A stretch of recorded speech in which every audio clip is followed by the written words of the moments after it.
Okay, welcome back everyone to Sabado Sessions podcast. I'm your host Joey with my boys Alex and Durance, and today we've got Pana on the podcast. Jumping on, introduce how you doing, bro? Introduce yourself. How's everything? What's going on?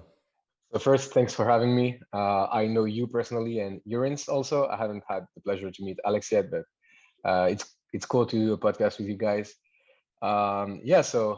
Competitive powerlifter, IPF 2021 world champ, European champ also, and I'm a powerlifting coach as well.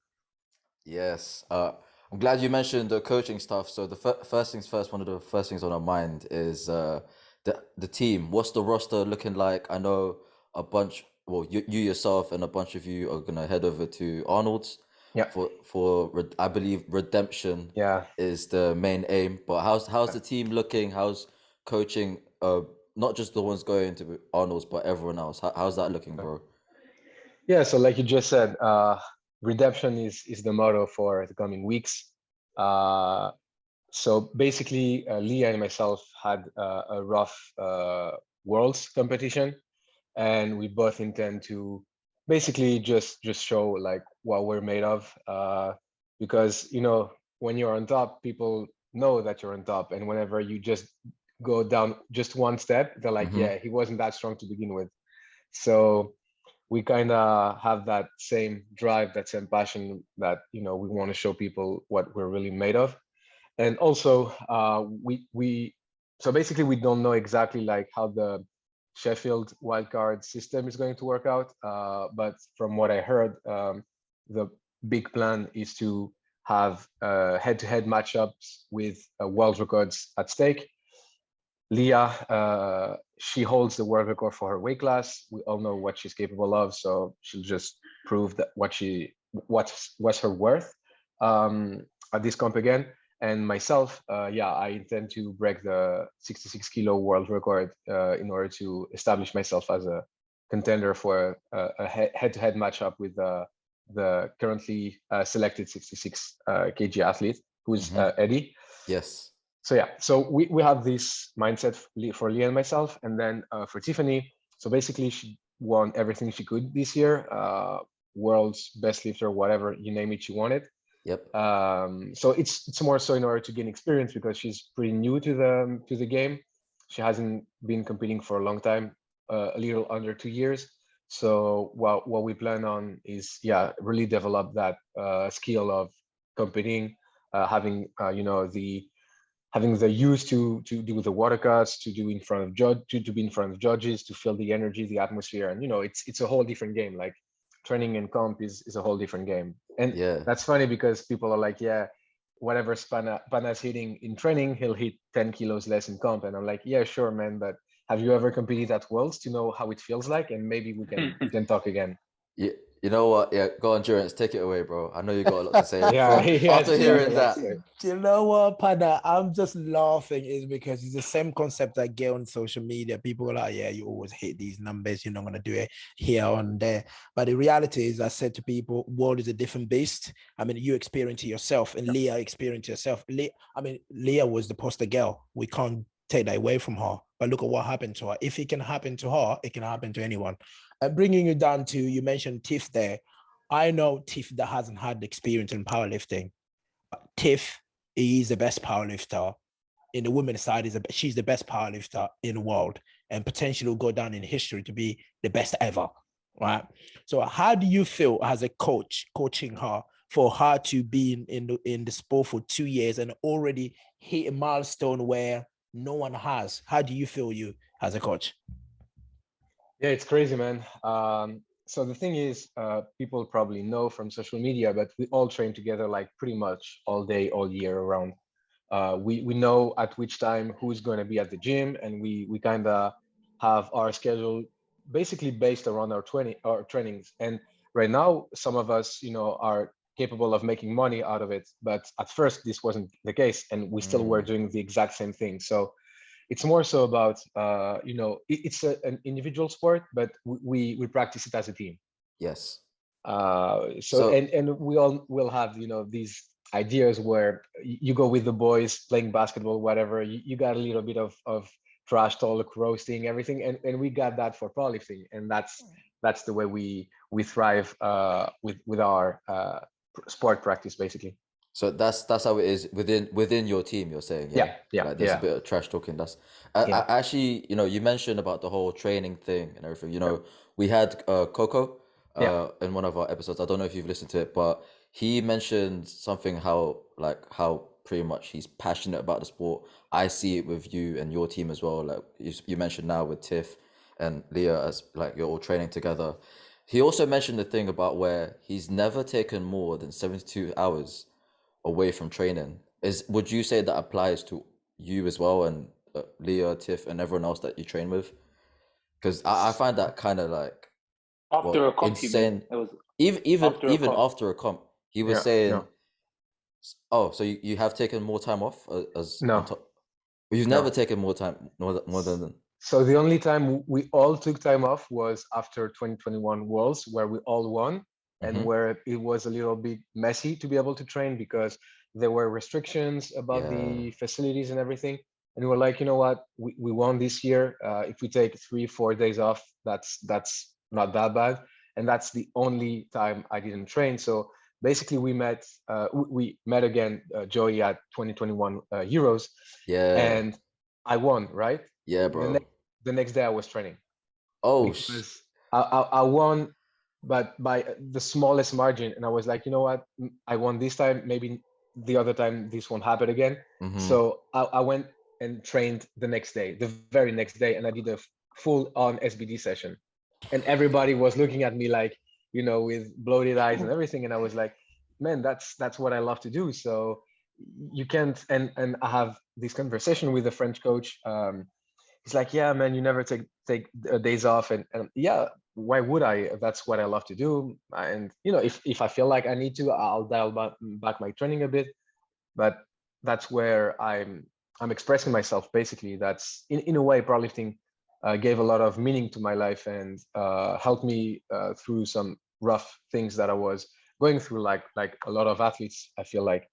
And I do believe that's a farming sport, basically, where you have those games where you need to farm, you need to put in hours and hours, Okay, do the yeah, yeah. same You thing need to over and over again. invest into Yeah, it pretty much, yeah, like your life and your soul, pretty much. yeah, Like I'm happy you mentioned 2021, bro. Like it was again amazing to see you again after 2019. But let's just focus on 2021 right now. 2021 for you was big. It was massive.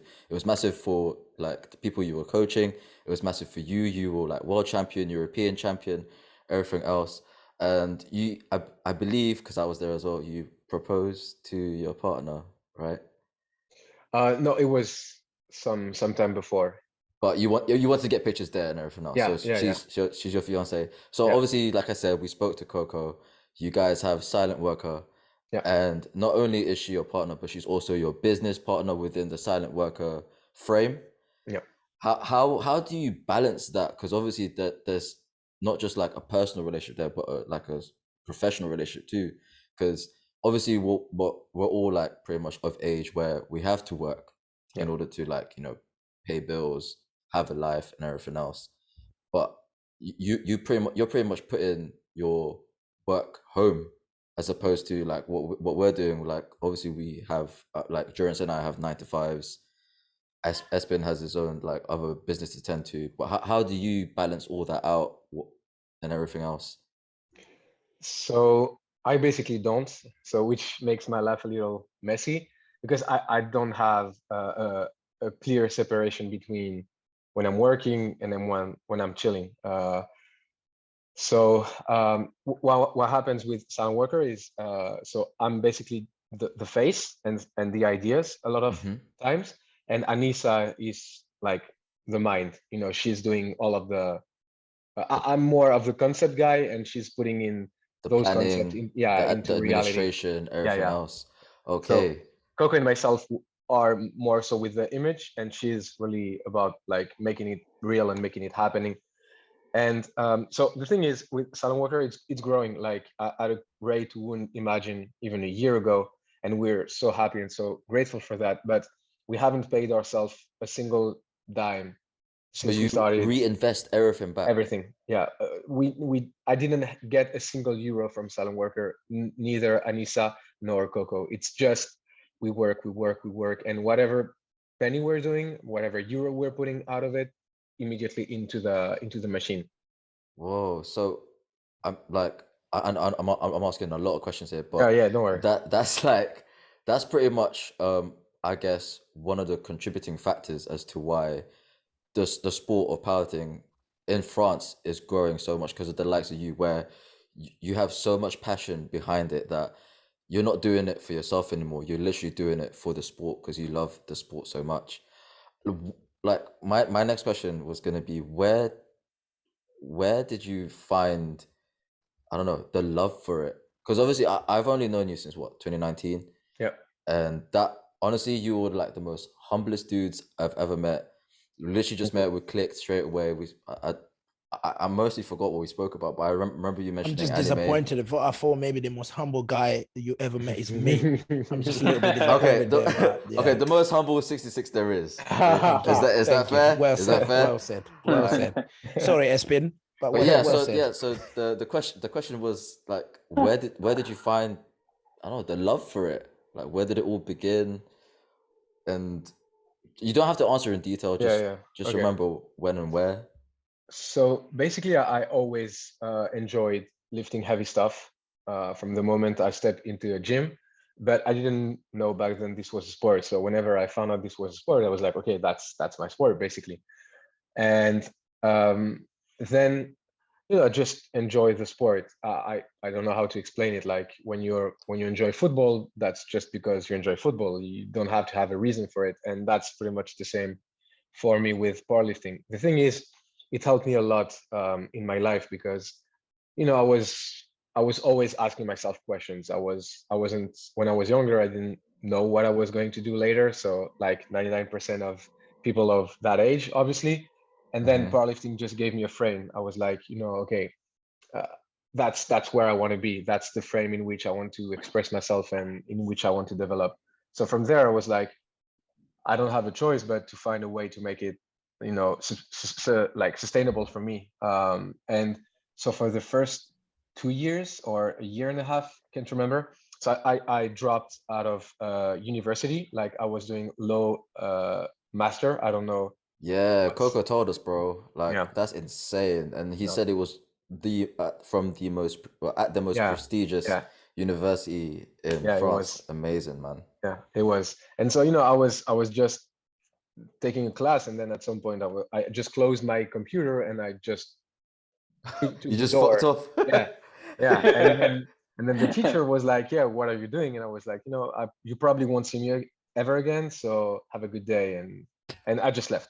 Fuck. And what was happening was I was getting to the university really early, like 6-7 a.m. because I used to live pretty far away. I used to watch all powerlifting stuff from 7 a.m. until like 2 to 3 p.m. Then I was doing like 2 to 3 hours of work, like for the university. Then I had some classes I needed to take. And then I was going home. It was maybe 10:30, and I still had an hour and a half to train. So whenever I was going home, I was immediately going to the gym, training, then back home, work for the university. And, it was like that every day. Jesus. And I wasn't getting stronger because of this lifestyle I had, and I wasn't getting good degrees because of this lifestyle I had.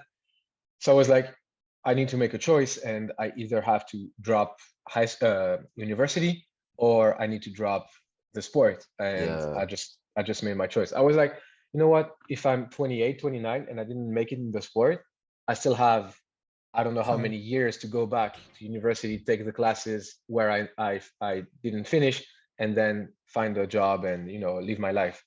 But those years that I had in front of me, you never get them back in terms of like practice, physical, yes, of course, strength, health, and etc. I mean, you when you were still in uni, you were trying to compete as a 74, I believe, right? Yeah. So the first year I competed as a 74, and then my second year as a 66, I was still in uni for half the year, and then for the next half, that's where I dropped out. Shit. So there was a I'm bit. sorry, Joey. I know. Sorry, before we move to the next subject, there. I know, Pana. This is not more about. This is not really like a life profile story, but how did your parent took it? How did they take it when you told them, you know what, fuck it, I'm not going uni? Because me, my story, if I tell my dad that I'm not going to uni anymore, he will You're break getting my beat. legs and arms. You're No getting- jokes. He rather like end up in the police station and me, I'm in the bloody A&E. So how did they take it? So honestly, I always say it, and I try to not tear up whenever I say it, but I feel like the luckiest guy in the world to have the parents that I have. They're just angels. Like my parents are everything for me. And so obviously my dad is an immigrant from Greece, so he came to France not knowing a single word in French, and he's at a really high job with the government of Minister of Education. So that's a guy for whom school is everything. Yeah. So whenever I told him, you know what, I'm not going to finish the school, and I'm 2 years away from finishing it, and I'm not going to. Let's say that we haven't talked for a year and a half, I believe, because he was sure I was doing a mistake, and I was sure I wasn't. So our relationship took a hit. Yeah. But then hopefully he saw that I wasn't playing around, because he thought I was just toying around, that I was just throwing your life away, something, bro. and and then he saw that, and he saw that I was really passionate about it, and I was really invested in it and everything. And then he slowly accepted that, and eventually, like whenever everything happened, like in 2021, he just we were at, it was my birthday right after, and he just started tearing up and being like, I'm so proud that so you proud of his son. that's beautiful. So shit, bro, that's emotional. I also also feel that's me. I think we all here, all four of us, I think when it comes to parents like that, we can relate, because I mean, we all like coming from immigrant families. We can relate to that. So in terms of like education, especially kids that travel to a different country or family, education is everything. And when you say I'm dropping it, being like, oh, why are you being a dick for? Do you know what I mean? What else are you going to do? So it's just like proving them wrong in terms of working hard, like you've done with powerlifting. The next question for me was, yes, of course, powerlifting has been a big part of your life. We spoke about it so many times, me and you. So is it because now the sport, you're making a living from it? Or even if you were not making a living from the sport, do you think you would still have that passion for the sport? Yeah, so I have this weird view where I started knowing that I wasn't going to make any money from it. But then I was like, it was still in my head, like I need to find a way to make it sustainable for me. And we're not talking about making six figures a month. It's just enough so that you can live from it and off of it. And so I had this idea in mind, and then when slowly things started increasing, and it was possible to make money from powerlifting, I was like, I've been doing this since day one when there was no money involved. So if there is any money involved, like I want my fair share, you know what I mean? Yeah, exactly. So that's I think, and hopefully I'm not mistaken, but my intentions from the beginning were pure, and they still are, because people assume that because there's money involved, then it's not pure anymore. Yeah, like it's tainted. Yeah. I mean, from both ends, like you're getting your fair share, as well as that you're coaching, I don't know how many people, but I'm guessing a lot, considering you're growing the sport of powerlifting in France itself. You're a pioneer.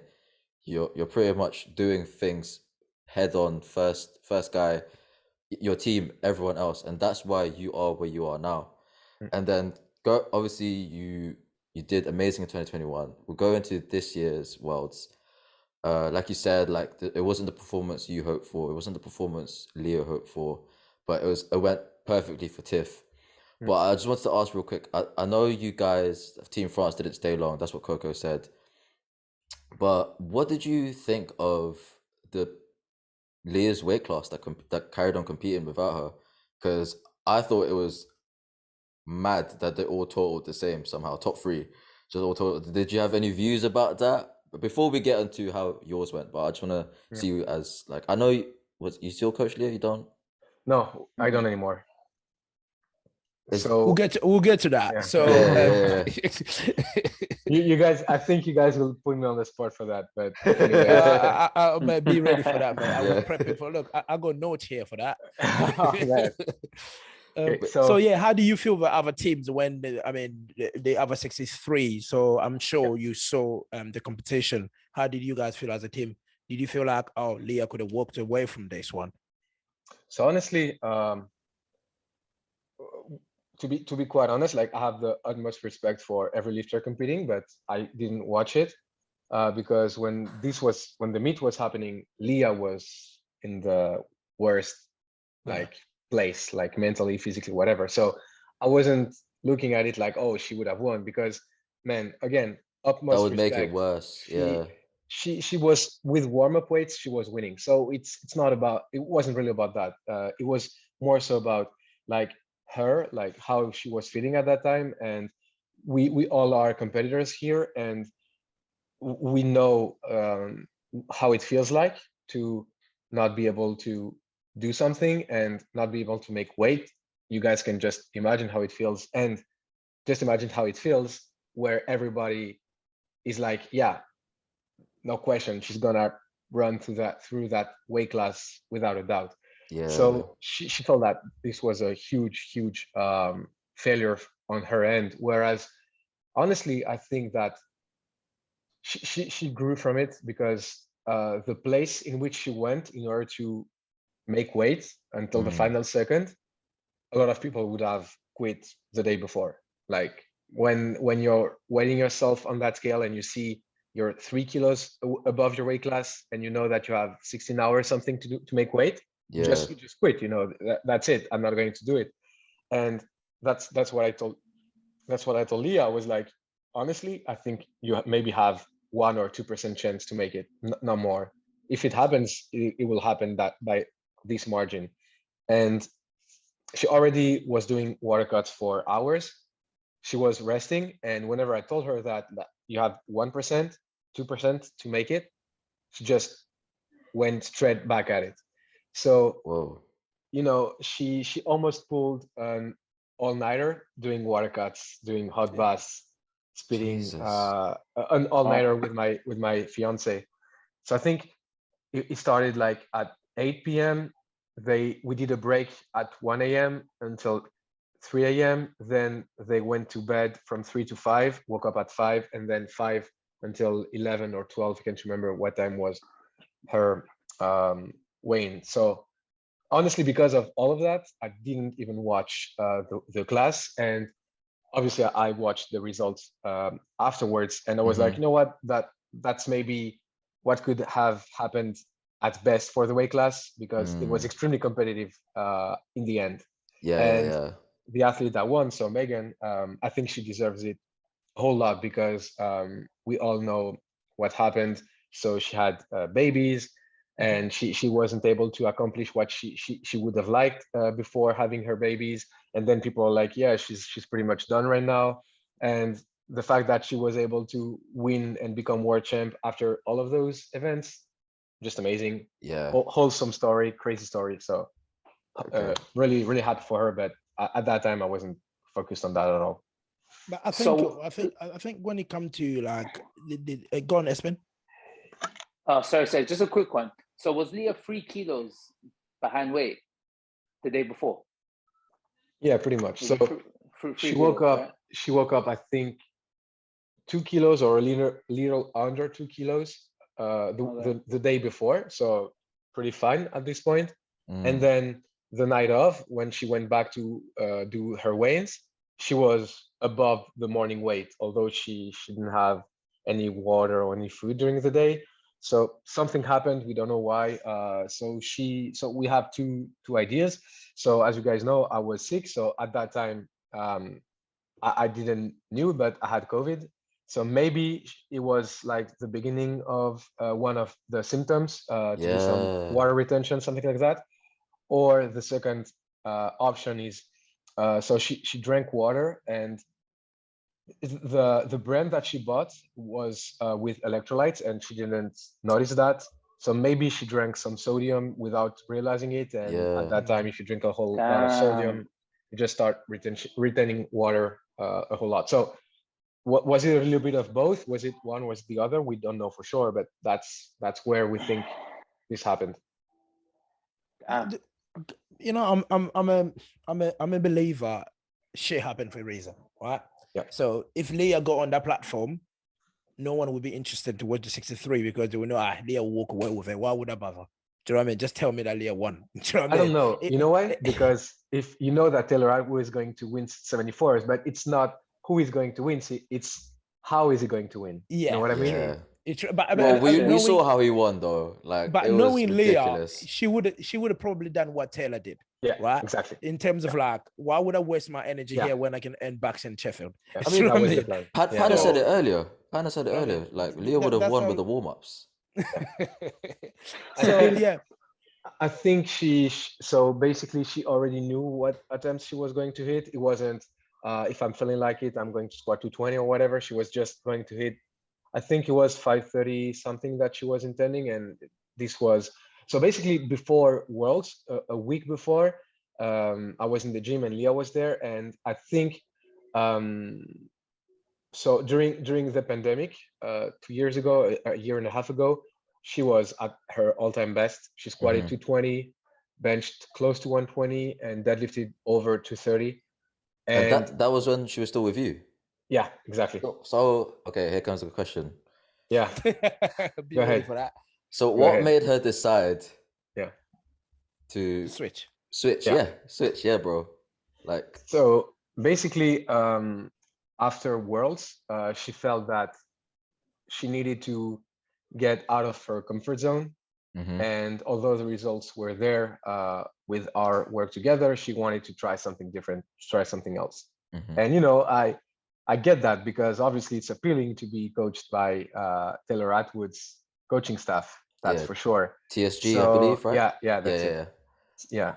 So you know, that's it. And then obviously, it sucks. Like at that time when she talked to me about that, it really sucked, and it took me a lot of time to deal with that, to be quite honest, because then like it happens where you're like, maybe I fucked up somewhere, maybe I'm part of the reason why, and you know, you start to put everything back in perspective. But this happened to me quite often, where I work with a high profile athlete, and then at some point something happens, whatever, and we just don't work together anymore.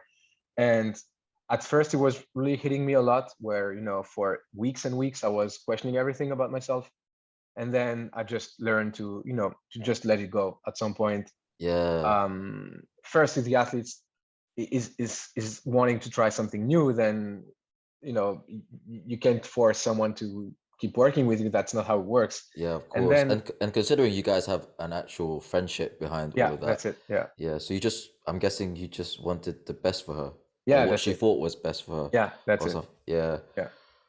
Has there ever been a time though? Has there ever been a time where, because I know you guys train together as well, like you can be honest here as well. Has there ever been a time where you're training next to her and she squats and maybe she overshoots on the lift and you're like, if he was with me, that would never happen. There must be a time like that, man. Basically, I try to. No. Just tell the truth, bro. From the moment where we stopped working together, I completely stopped involving myself in her training. When, for instance, Tiff, I'm going to watch pretty much every set Tiff is doing. And that's the case with the athletes that I work with and I train with, obviously, because I can do that with the athletes that I coach remotely, you know.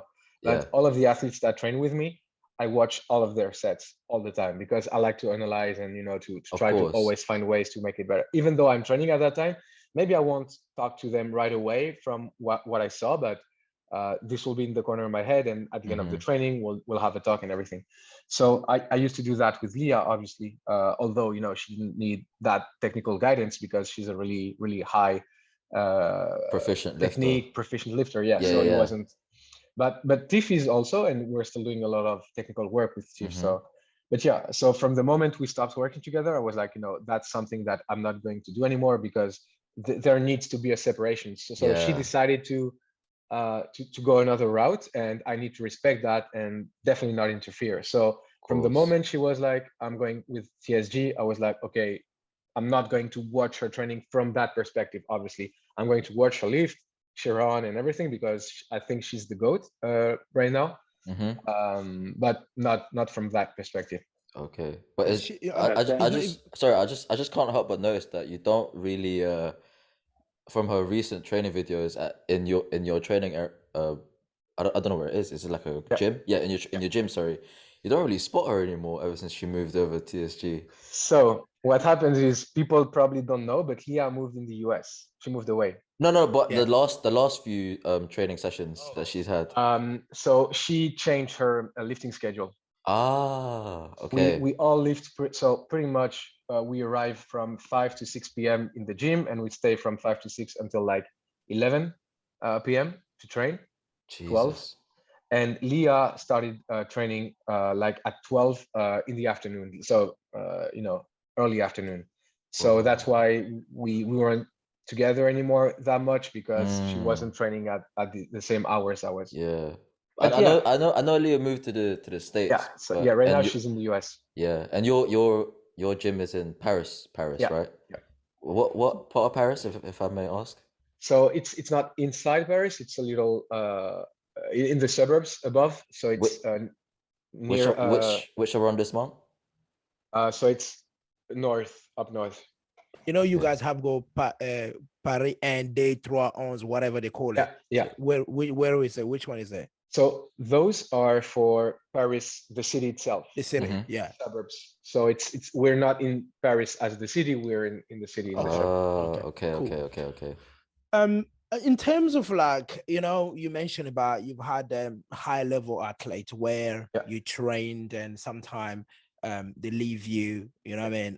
The reason I'm asking this question is because it happens to a lot of people, because sometimes people just think like, oh, it's the coach's fault or it's the athlete's fault. So how, apart from that coach and athlete relationship, how do you manage that relationship or friendship to keep that intact? Because sometimes that relationship can tarnish as well, because on this call, like 4 of us, a few people here, they don't even talk to their old coaches anymore. You know, I'm not going to name people here, but how do you keep that relationship intact? So basically, I would say it's about the individual cases. So you don't stop working with an athlete for all of the same reason always. So basically, what I was referring to earlier wasn't definitely not the same context with Leah. So with Leah, obviously, like I told you guys, it was hard at the beginning because of that. Because basically, what happens was we win 2021 Worlds, the team. Tiff world champ, myself world champ, Leah world champ, and I was on top of the world. You know, I was like, of course, bro. You had every right to. You had every right to. You wore a suit at the Euro. Of course you were. Of course. I know. You know, I saw that, and I was like, you know? He's trying to I said to Joey, what's the next boss shop here? I need to go and get a suit. You know? Man, I hope you already packed your suit for the Arnold, though. Oh my God. I hope you know what? Durant only has the tiny suitcase. He doesn't even bring a suitcase. He'll just wear a leather jacket. Bro, I have never seen Durant in a suit because he keeps ripping his trousers. Yeah, that's the problem. That's the big squat. Of course, it was on top of the world, mate. I mean, there's one thing about when people look at you, Pana, it's not even about the spirit you bring on the platform, right? I always say to people, when you look at a top athlete, look at what they've done outside the platform, because sometimes people just look at you on the platform thinking, oh, this person is amazing on the platform, but what has that person done for the sport outside the platform is really important. And you're one of those people in France today. If we're talking about powerlifting in France, don't get me wrong, Leah is a goat. We know it. We can't take that away from him. And Tiff is following that footstep, of Tiff getting that GOAT status as well. But when you talk about powerlifting in France, I kid you not, especially in Britain, people are not going to mention Leah or Tiff. People are just going to say Pana. But they're not going to say Pana because of your social media or because of some people love you more than they love themselves. But they will say Pana because of what you've done in powerlifting in France, right? So my question leading to that is, so where do you see that going basically as the French powerlifting? Where do you think that going? Do you think, would you be the person where if you say you retire, the French powerlifting retires too? Because it happened where you see a coach retire and the team's gone down. Look at Manchester United, no offense, Espin. Look at Manchester United. Ferguson is gone. Manchester United is nowhere to be seen. But is it something like that will happen in France, you see, or you're building a foundation for that to carry on? So honestly, when I said I was on top of the world after 2021 Worlds, it wasn't like I felt that I established something. It was more so I was really happy about the work that we did together with the team. And to be honest with you, that's something I definitely appreciate when people, when you think of powerlifting in France and you think about me, it's like the biggest and the best compliment you can do for me. But I don't view myself as that. You know what I mean? I just view myself as a part of the puzzle. I'm not seeing myself as the leading key or component. I'm seeing myself as a part of the puzzle. And I think that whenever you're not seeing yourself as part of something and you're thinking you're bigger than that thing, that's where it starts to fall apart. I do believe. So for instance, McGregor is bigger than the UFC, but he's still part of the UFC. You know what I mean? Yeah. So I kind of have the same relationship where I don't see myself bigger than French powerlifting. But that's becoming synonymous now though. Like when people think of French powerlifting, no way would your name not come up in their heads. Yeah. So I think it'll be probably the first name. Yeah, I think name. that's what Durance was getting at, and leading on to this question, like I think it's more so about the legacy you're building. Yeah, like say you do, like, you know, God knows when you do decide to retire. I don't know, go have loads of holidays that you deserve. His question was, do you reckon that the piloting in France would remain its status as its, you know, because of the likes of you, Coco, Leah, Tiff, would it remain that high level where France is still regarded as a, you know, as a force to be reckoned with in the world of powerlifting? Like, so honestly, I don't know, because that's weird. But so I've been powerlifting for maybe 6 years, 7, something like that, and I still believe I'm a beginner. So I definitely not see myself retiring anytime soon, and I do believe I still have a lot to offer to French powerlifting. So I don't know, to be quite honest. Okay, no, that's cool. That's cool. You don't have to know, bro. There's no right or wrong answer. Yeah, I don't know, because I believe that I still have a lot of work to do and to put up, because obviously I want to build my brand as a coach, myself as an athlete. I do believe that I can establish myself as one of the best 66s in history, and I don't think I've done that already. So that's still something that needs to be done. And then obviously, I love the sport, I love my country, and I want, I think we can all agree here that powerlifting changed our lives. Yes. And the same way it changed our lives for the better, obviously, I want other people to experience that.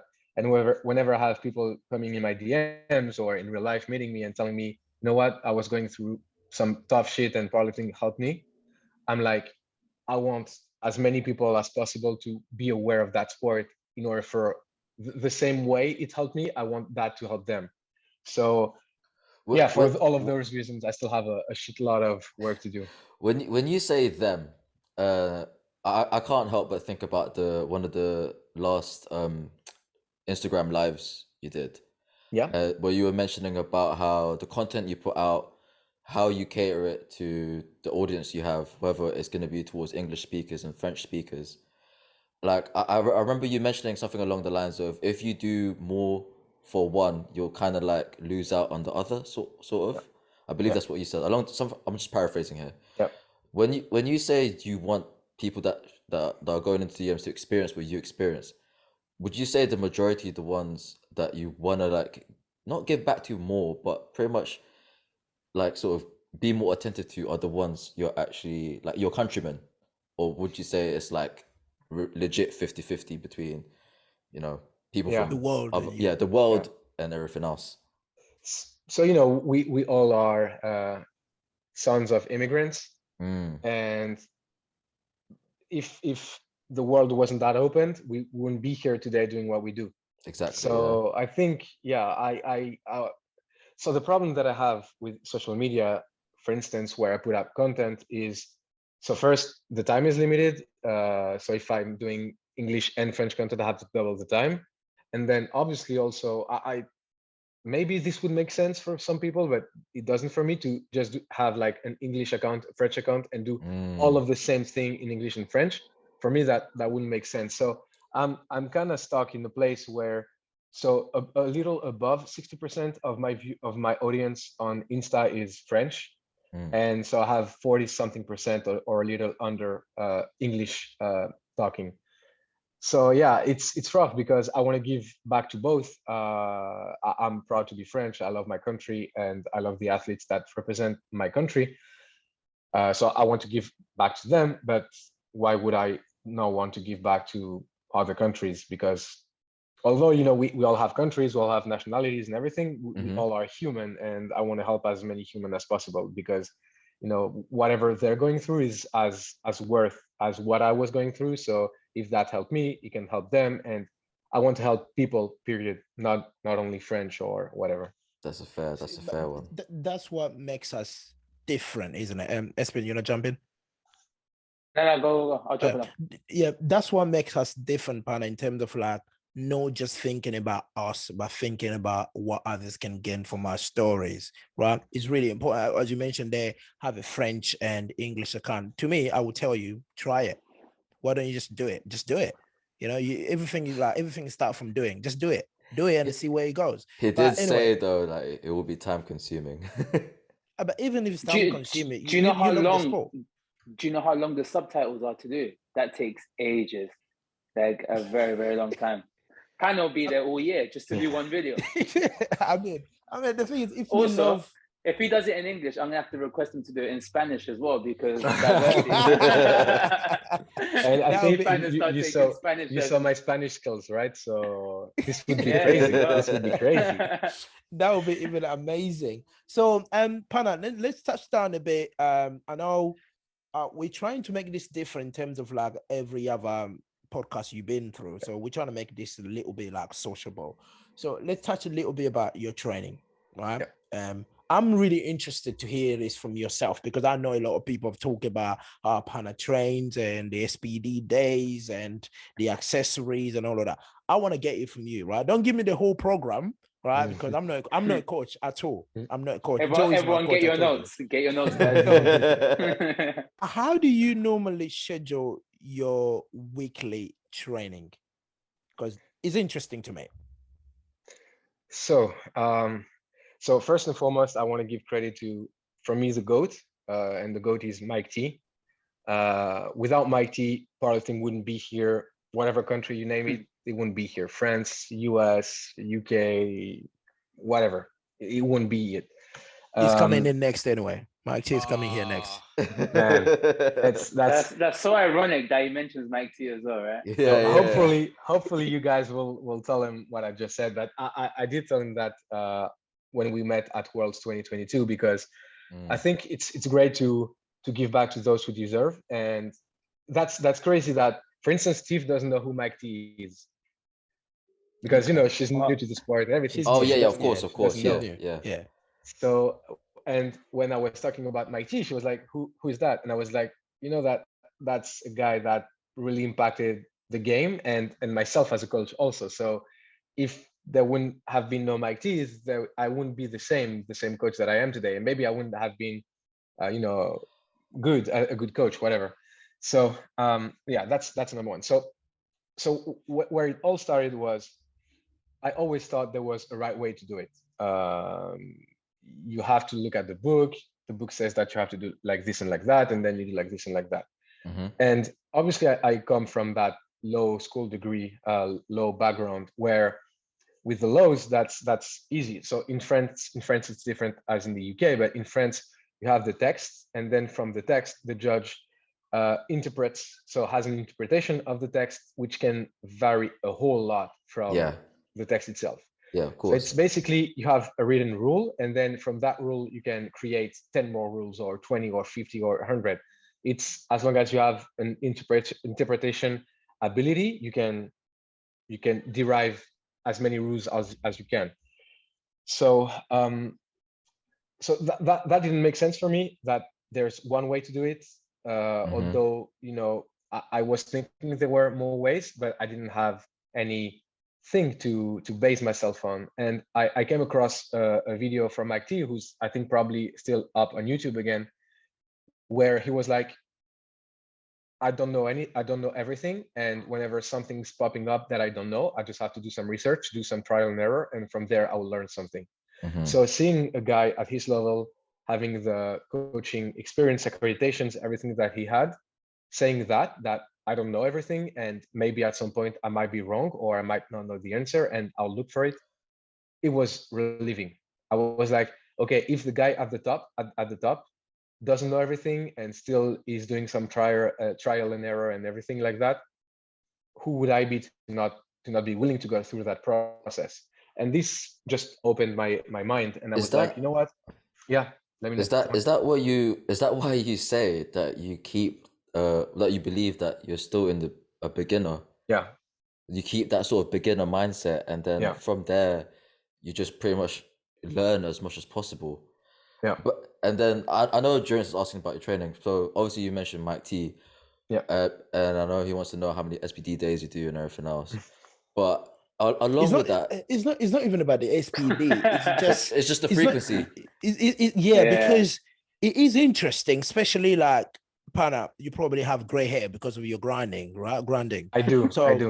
Exactly. See, I told you guys. I wasn't joking. That's the worst. I do. I'm too young for that shit, but I do, man. You know? So my man, I'm grinding like shit. So it's just like, you see, the frequency of that. I mean, people like us. I mean, myself here. Joey's my coach, by the way. You know, I've told you this before. I'm a lifter that can take volume. I can take all the volume in the world. I will probably survive.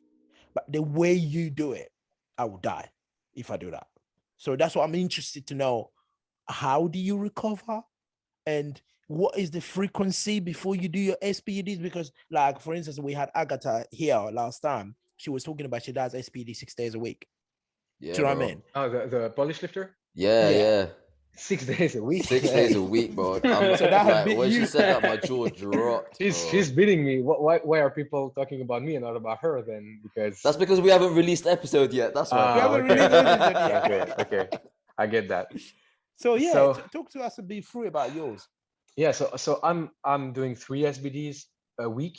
So I'm training Monday, it's just squat bench, and then all of the other sessions are SBDs. So Tuesday SBD, Thursday SBD, and Saturday SBD. So I'm only training 4 times a week, which I think is probably why I can recover that well, because there are 3 days where I don't train at all. And when I say don't train, it's I don't do accessories, I don't jog, I don't run, I don't do no swimming, don't do no nothing. I just walk my dogs, basically. That's the other activity I have physically, besides powerlifting. Go on, Espen. Ask him. What am I gonna say? He's gonna ask about how many steps do you do in a day, bro? A lot. I would have to track, but a lot. I do about 20,000 steps a day minimum. So how many hours does that equate to, pretty much, of walking? Probably about, I would say about 3. Oh, I don't walk that much. Within 3 hours. So no, honestly, I usually walk 2 hours a day. 20,000 in 3 hours. Okay. 2 hours. So I could check to see, but yeah. No, you don't have to check, bro. Doesn't matter. So if one of the best in the world doesn't have to like step that much, bro, I'm happy. But hold on, so Panash, so you did the 3 times a week, right? SBD three times a week. Okay, but yeah, so you got that within 3 weeks. So how's the volume like in terms of, is it vary throughout the week? Yeah. So I usually so I have kind of an not necessarily, but kind of a DUP split where on some days I will work lighter, shorter range of reps, and heavier weights. Other days it will be maybe a middle, so middle in terms of rep range, middle in terms of intensity. Some other days it will be like really, really high reps, low intensity. So I have kind of that split where I usually vary. It varies from session to session. But what I've been doing consistently for some time now is I always have some heavy training on every day pretty much. So for my previous block, my split was, on Mondays I had singles until 8, then volume. On Tuesdays I had triples until 9 RPE, then volume. On Thursday I had a single at 7, then volume. Look at Durance's face. and usually, sorry, carry on, going. Usually my SBD sessions are RP 9 and above, always pretty much. How long does it take? How long do these sessions take, bro?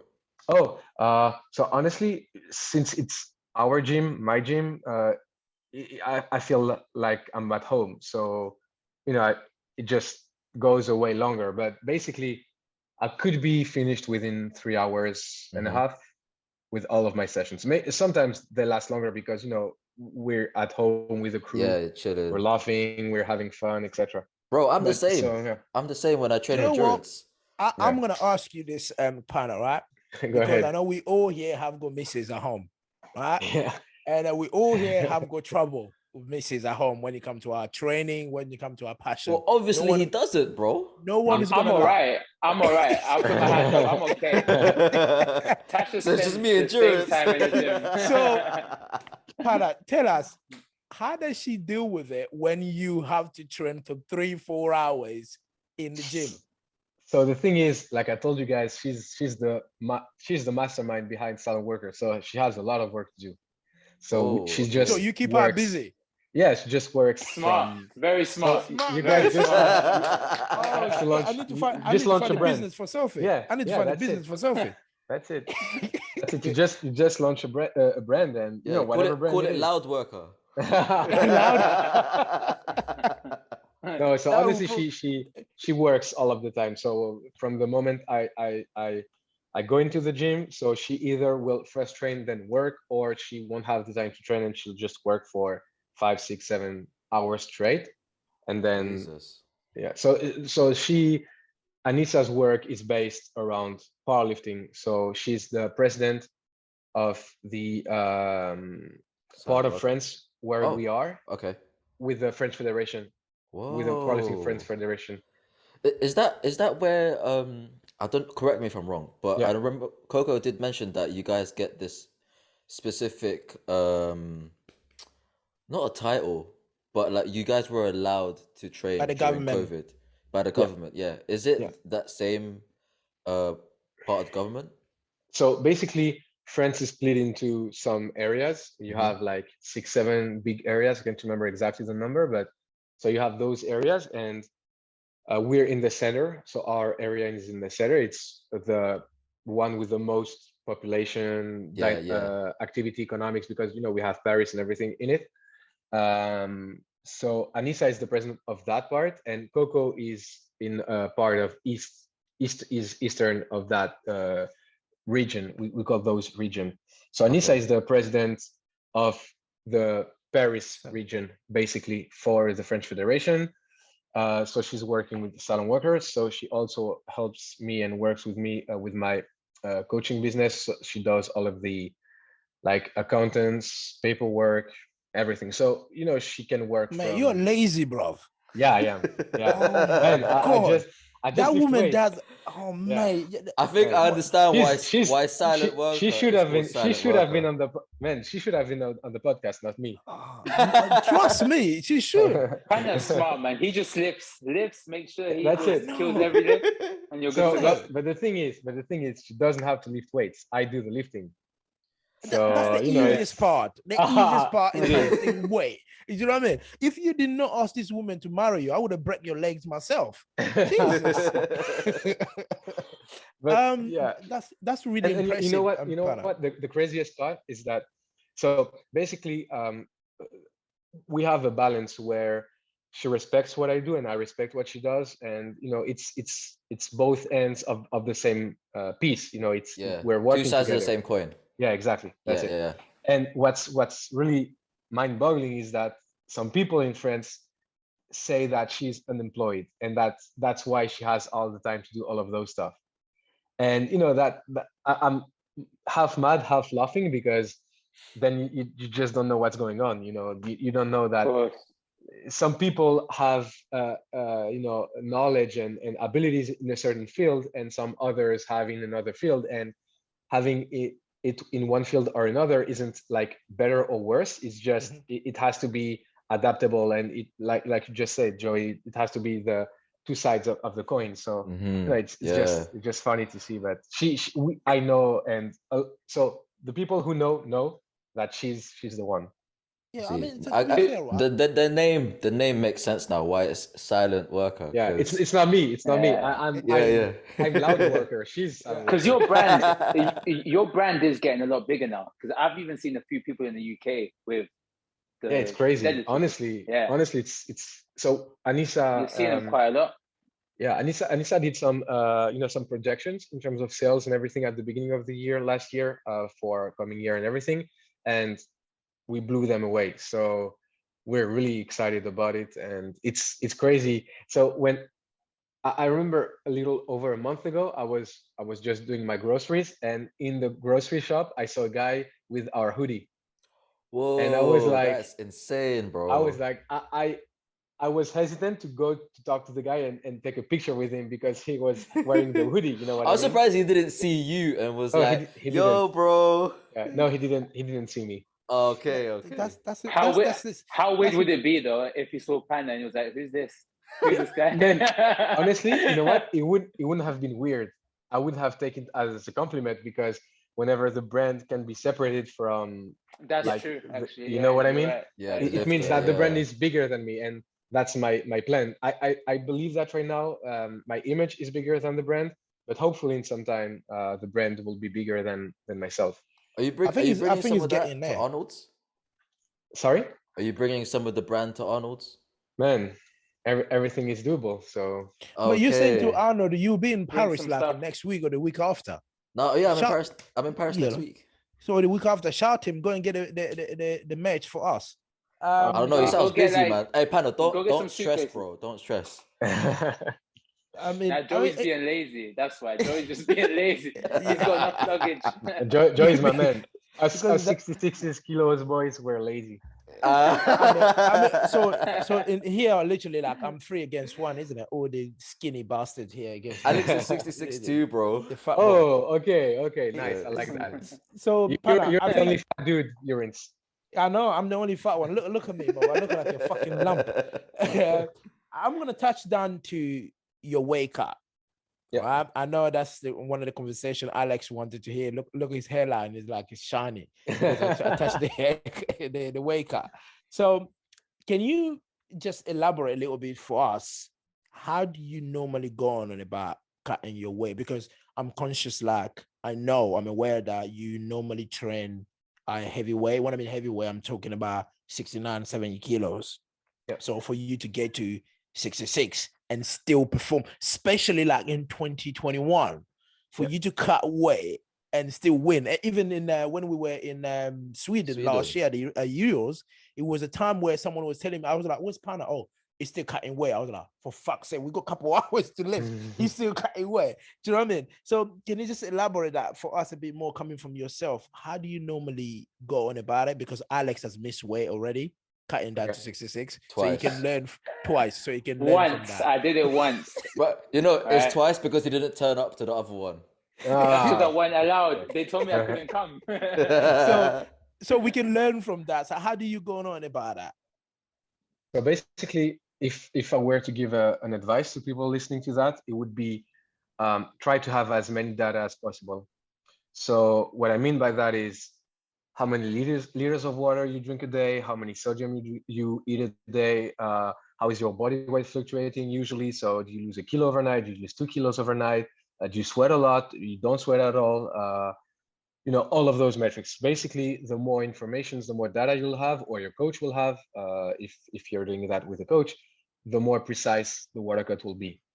So another thing is, whenever I was mentioning about my programming where I don't, how can I say, I don't mind being in the wrong. I don't mind doing some mistakes from here and there, as long as I'm able to detect them and grow from them and learn from them. That's pretty much the same with my water cuts. So I did a handful of really, really rough water cuts or missed water cuts where I didn't miss weight, but I did a cut that was like way over what I should have done.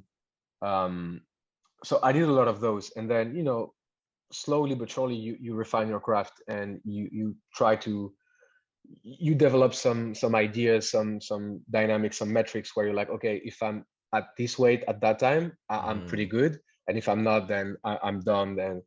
And so the thing is, at this year Worlds, I was sick and everything, and I thought the water cut would be a way harder than it was, because usually when you're sick, you're retaining water, and that's a pain in the ass. But it was my easiest cut by far this past year. So yeah, what I would say is that. So then there's not really any magic involved. It's just you have a water load phase, sodium loading phase. My biggest, so if I have one advice I can give, is do not cut carbs. That's my take. Obviously, I know some coaches advocate for cutting carbs. I don't.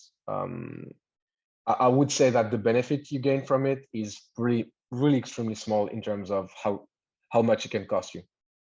Can you just elaborate for us real quick how bad it got for you when you first started cutting down? Like, what was the worst that you got to experience? So I have two occurrences in mind. One was my first ever water cut. I missed weight because it was supposed to be one of my comps as 66, and I think I went in at 68 something, so I missed weight. Yeah. But it wasn't nationals or whatever. It was just local meet, so I still was able to compete and everything. So I was warming up, and I'm doing an empty bar squat, and my quad just cramps and it's done. I wasn't able to compete that day. So that's the number one, which was that I completely messed up my workout strategy, and the worst part, I messed up my recomp phase. So that's number one, and then number two is so I'm doing my workout, everything's going great, and then so I'm starting my workout at 68.56, which is like a really, really cool place to be in for me. Mm-hmm. And then I wake up the morning of 68.4. So I'm losing, I lost 100 grams. Yeah. With my whole protocol. And the thing is, it was, how can I say? It was like a mock meet. It was a mock meet day. Oh, okay. Yeah. But the thing is, Leah was coming, so it was a mock meet day for the both of us. And I had talked on social media that I was going to do that mock meet as a 66. So then I woke up the morning of that mock meet, and I'm like, okay, I have to cut 2.345 kilos of body weight by sweating. And it took me 5 hours, I think. Shit. And I did that for a mock meet. It wasn't like no world championship title involved, no nothing, just a mock meet in my gym. I mean, on one side, it's just more data, isn't it? I guess. Yeah. So because of gaining data, you almost killed yourself. No, it wasn't. Honestly, the reason was because I opened my mouth, and that's something really key. Is I never open my mouth on social media or anything, because when I do, I'm like, you're going to make it happen. So because I opened my mouth, take notes. Take notes. Talking about opening your mouth in social media, you know what's coming for me. Let's talk about the 66, right? Yeah. The 66, you guys, especially with, look, if you asked me, Pana, if you asked me honestly, you said to ask me, how did you find the 66 at World? Yeah. I will tell you, I was disappointed. I was What do happy you for mean? Eddie. There was a new world record total.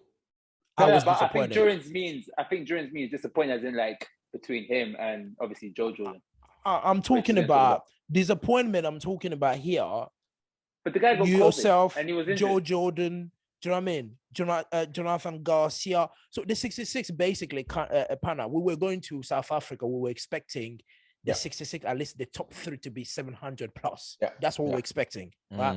And the disappointment was for what I saw. But again, I know things happen, like yourself, you go sick, things like that. You can't plan for it. You know what I mean? Things happen. And Joe Jordan, he has got his own excuses that he came up with, and Garcia and them lot. So I'm just asking, Ram. I know you mentioned somewhere you were pissed off about some people about things they say on social media. Because we touched that social media part. I want to get it from you. I know we spoke about it. But I want you to tell me face to face. Bro, I want to know as well. What was the story that pissed Pana off? So basically, first and foremost, I want to start this by saying the beef has been squashed between me and Joe Jordan. So yeah, but I'm selling that also for the listeners, so that they don't invent a beef that's already squashed, you know. So basically, we see Joe Jordan putting up a 700 kilo total at a local in USVI nationals. I can't remember what it was, and you know that's a really impressive feature. That's what I hit at Euros in order to win, and he did it in the exact same way I did. So 250 on squat, 170 on bench, 280 on dead. So that was quite funny to see that we did the exact same numbers. Anyways, so you know that I'm giving you know love and respect to the guy. So I'm following him on social media. We start to go back and forth, and he's like, yeah, you know, I respect you as a world champ and things of that nature, and all goes well. And then the more we got closer to Worlds, the more smack talk he was starting to give. And what, in the DMs? No. Like in the stories and everything. Okay. I was like, raw. He was putting stuff like, they know I'm going to win by landslide, and they're just afraid to accept it, or stuff like that. Cheeky, bro. What? Pana is a Michael Jordan. Pana took that personally. That's people don't know, but usually I shut my mouth because whenever I'm angry, I don't want to say things that I may regret. So whenever you're getting on my nerves, I won't say anything, but I will keep everything here so I can list you 10 things that he said that just derailed me completely for a whole day. And so whenever I was having a bad session training, my boys in the gym were hyping me up. They were like, "Can you remember what Joe Jordan said?" And I was like, "You know what? Fuck you, man. Just load that fucking bar, and I'm going to do it." So, you know, I use that as an energy, as a driver. But yeah, in the end, I was really pissed off by the things he said. And you know, I was like, "You haven't walked the walk to be able to talk like that." Like somebody like Taylor Atwood can talk all the shit that he wants because 1,000,000%. he proved it. There's no arguing about that. But when you just did one local meet, a huge total, again, I acknowledge that. But yeah, of course, one local meet, and then you talk all that smack, I was like, maybe the balance is off. So I mean, like you said, like what you and Jordan spoke about at the very beginning of this pod, like it's not the same. It's a different beast entirely when you do it internationally. So many factors, so many factors to consider to be like doing that, and it's only look. I know the IPF will get me into this, what I'm going to say, what I'm about to say now, but who gives a shit? I'm Durant. You're competing against a German referee that doesn't want to laugh, smile, or look at you in the face, right? The thing is, like, they give you a squat command, you squat up, and you go yellow, whatever you ask, the referee doesn't want to have no interaction with you. And you're just thinking like, oh, fuck, this place, people hate me. That's what you call world. You know what I mean? So people have to experience that, because sometimes when you do these local things, like especially like big names like yourself, Pana, right? You step on a platform, everyone knows that's Pana in France, right? Your local meet, everyone knows it's Pana. Yeah, I'm not saying you're gonna have more advantage compared to the other one, but the referee will be a little bit lenient because they know, oh, Pana is a professional. If they say is a red, is a white, he depth. But you are a world where you're competing against, again, as I said, these referees, they have got a nation comes in as well. I'm not saying the referees are biased, but we're all human, right? We're all human. They're there. and some of them they don't even speak English. And some of them don't even speak French. It's even worse because I don't even think many speak French. You know what I mean? So these are the people that are judging you. So it's a different beast, as you said about Joe Jordan.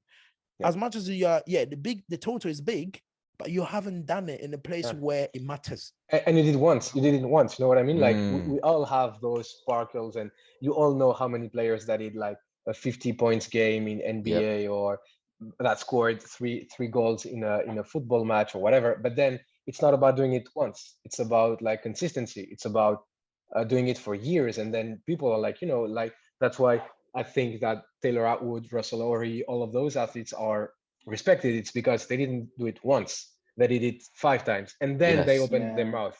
But before doing it, there wasn't any smack talk from their side. Now that they proved it, they can say all they want. And if someone has to say something, you just have to prove them wrong, and that's all they ask for. So, I was fired up with that Jordan situation where I was like, I'm going to shut his mouth so good and so well, and so in the end, we were, I think both of us were heavy favorites to win, and none of us podium. For whatever the reasons, whatever the excuses, to be quite honest, I'm not like, so there are a lot of things that are going also background that I don't mention, that I don't talk. I was going through some personal stuff also, with my dad being sick and everything. So my life was a mess at that point, and I really could have just pulled off, and I was like, no, now is not the good time to compete. And if I didn't, it means that I believed that this was the good time to compete. So whatever is happening doesn't matter. So this is why I called like my road right now redemption. It's because fuck it, man. It's not because I've been world champ once or European champ once that I made it. I need it to happen 2, 3, 4, 5, 6 times, and then we can talk, and then I can be seen as so it's like putting your name solidified. So what happened? Okay, so after all that talk that Joe Jordan was given, right? Did you guys talk at all on the DMs? No. Like prior to what? Okay, cool. So there was no talk between the two of you. So okay, perfect. So I mentioned. So go. Where it all went even worse is I mentioned in the King of the Lifts podcast that some of the things that he said kind of threw me off, and I didn't like them. I heard that one. So in order to be upfront with him, I DM'd him immediately, and I was like, you know what? I discussed with Ryan today. Here is what I said. I don't need anything from you, like no apologies, no nothing. We don't have to discuss that. I'm just telling you what I said so that, you can't be like, oh, Pana didn't talk to me about it or whatever. So just for the record straight, I said this and that, that's it. And he left me on scene. Oh shit. Yo, that's rude, bro. And so the thing is, I said to him in the DMs, I was like, I felt disrespected by what you said and the way you said it, although you said that you respected me as a world champ, as an athlete, whatever. And so the thing is, the very next day or 2 days after, he posts a squat and he's like, disrespectful. So this was for me. What? Because I told him I felt disrespected. Disrespectful to you? Yeah. So he put that to me. He felt disrespected. Yeah. Oh shit. So I was like, okay, boy, let's then we'll have to roll with that. Yeah. And so we cross ways at Worlds, and although I don't like you, just say hi, just a little fist bump. Who said hi first? I did. Okay. Be the bigger man. And but he was about to cross where, so we went across ways, and he was about to cross my way without even saying hi. So when this happened, I was even more pissed off. Then we did our comp, and then the next day or 2 days later, I can't remember, he DM'd me and he was like, you know what, I've been kind of a douche and everything. And I think you have to show a lot of courage and a lot of balls to be upfront about it. Do you reckon that only happened because of his performance? Do you reckon it would have been different? Yeah, probably. Probably. Ooh. Okay. But the thing is, what I talked with him about is we're never going to be friends, and that's fine by me. We can just be, respectful with each other, and not have an open beef that everybody knows about and are like, when are Pana and Joe clash finally, and who's going to punch the other one first? You know what I mean?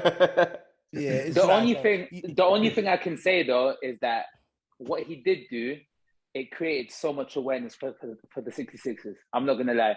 Obviously, to you, it was disrespectful. It was annoying for you, and you was like, motherfucker, like the fact that he's just giving you all this smack talk. But for the viewers, like I remember speaking to Joey, I was like, oh my God, did you see what he just posted? Did you see this? And it was getting everyone hyped up. That I was so excited to watch the 66ers because of all of that talk. That's just on the flip side. On the flip side of it all. I feel like that brought in a lot of viewers, a lot more viewers into the 66ers, because everyone was only talking about you guys. Well, the majority was about the 66ers in the world. Yeah. And I reckon a big percentage of that comes from the smack talk from Joe Jordan. So if there was any positives to come out of that, was the viewers, in all honesty. I feel like it brought in a lot more engagement. But you know what it refers to for me? It refers to with the Frazier and Ali beef. Yeah. Where it brought, so obviously I'm not comparing Joe and myself to Ali and Frazier for sure. Who's Frazier? Who's Ali, bro? Honestly, Bob, if I would have to choose, I would be Frazier, my man. I like the rusty rusty guy. You know what I mean? I like the rusty guy that has to eat dirt. I thought Joe would have been Joe. Joe was gonna be Joe. I don't know. But what I mean by that is it got a lot of attention. For their fights, but then they hated each other, and it got to them eventually. So yeah, it's a little tricky. Is it you was trying to avoid the type of beef that people start mentioning you and the name, like when they talk about Hassan, people say, oh, Pana and Hassan don't like each other. Was you trying to avoid something like that? Because I know you guys almost lock it up in the bathroom. You almost like beat each other up. Yeah. So is this you are trying to avoid something like that, I guess? So I just have a quick photo to show you guys. That's rude, yeah, bro. That is rude. So that's it. So the day you do something like that to me, you never talk to me again. So fuck that. That's so mad, man. Yeah. So hold on. You have that in your phone. Man, it's in my favorites. You can, oh shit. You can see it right here. I can pull it up. I can pull it up whenever I want. It's in my favorients. So you know when training is going bad, he pulls it up as well. That's exactly it. That's exactly it. God. I'm gonna do the exact same thing to Joey at the British. If you make weight.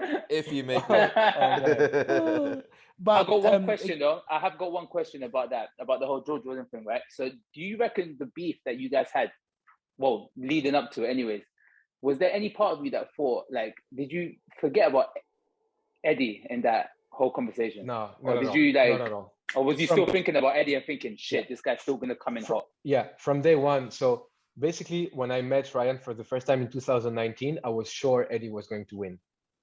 Because man, when the guy benches 200 kilos, he just has to have a good day on squat and deadlift, and he can just put up a 700 kilo total easy. But he had the worst day that day. That's it. He bummed out. He bummed out. Yeah, man. Yeah, but because of you, Joey, because you guys lured him into Japan. They took him to Japan to do bench only. Listen. And then a few days later, they asked him to do the World Championship. I said, come on, you people. You're killing the man. Hey, listen, I actually have a confession, you know. Oh, man. The day that I arrived in Sweden and Helsingborg, Jurens was there. He was there. He witnessed this. Basically, the first one I saw was actually Eddie, and I was there congratulating him, not knowing he bombed out a bench. I was there telling him, congratulations on the bench, bro. And then he was like, oh, I bombed out. And I was like, yeah, no, I'll talk about Japan. I was there. I had to save my skin real quick, man, that was so embarrassing to look at your face like that. I was like, man, you know what? I got pictures. I got pictures of that moment. But I'm not going to show you. It's embarrassing. Talking about Eddie and Pana, I'm sure you were, if there was beside you winning, I mean, to be honest, right, I'm a big fan of you, and you know it. I can't deny it, and I can't lie. You know it. Beside you winning the World Championship, we all can agree it wouldn't have happened to anyone better than Eddie. Yeah, 100%, man. You know what? I was going to mention something. So about 2019 in Sweden. So Eddie bombed out. I think I got 5th or 4th. Can't You remember, got but fourth, you know, bro. I remember. yeah. So 4th, 5th, and then Charles Okpoko, he walks by us and he's like, you know, all smiling, all jovial and everything. And we're like, here, 2 sore losers. And we looked at each other and we were like, someday we're going to be world champion, man. And the funny thing is, it happened to me in 2021 and it happened to Eddie in 2022. So the quote unquote 2 sore losers from 2019. Manifestation, The, bro. the next, because there wasn't no worlds in 2020. Yeah. So the next worlds was me, and then the worlds after that one was Eddie. So, like you just said, Jurens, Eddie's a cool guy, and nobody. So obviously, I do believe that I deserved it over and most, but doesn't matter. What happened happened. But besides that, I think Eddie was the guy to win this year, and I didn't definitely not overlook him. So I think what I did was I overlooked Joe a bit, but I knew that Eddie was going to be in that 7, 5, 10-ish mark, and he was in this mark. Speaking of Eddie, though, no, I just wanted to ask because Eddie's just announced that he's moving to 74s. How do you feel about that? Because if I was you, I'd be like, yo, I want a rematch. I want to get my throne against the guy that took it off me or something. So I won against Eddie in 2021 Worlds, 2021 Euros. Yeah. So honestly, it's 2-1, and to be more honest about it, it's not about I'm 2-1, whatever. It's more so I don't care who's here. Like I just don't care. Yeah, it could be him, could be Ilya, could be Charles Okpoko, could be. I don't give a flying fuck, honestly. I would just want to be the best, no matter who is here. So. Bro, I'm so happy you mentioned Ilya, man, because obviously he wasn't there. He's the real deal. Bro, I remember. I think he's the next. Yeah, Pana, I know you're brilliant in what you do. You're brilliant with your training, everything else.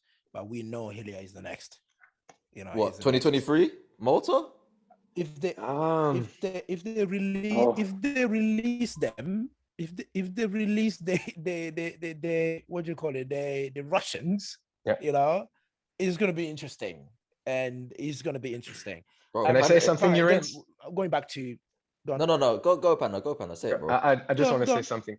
Let me do the Arnolds, and then we can talk about that again. Oh, bro. Yo, quick question. I got 2 questions about the Arnolds, yeah? I'm so happy you brought it up.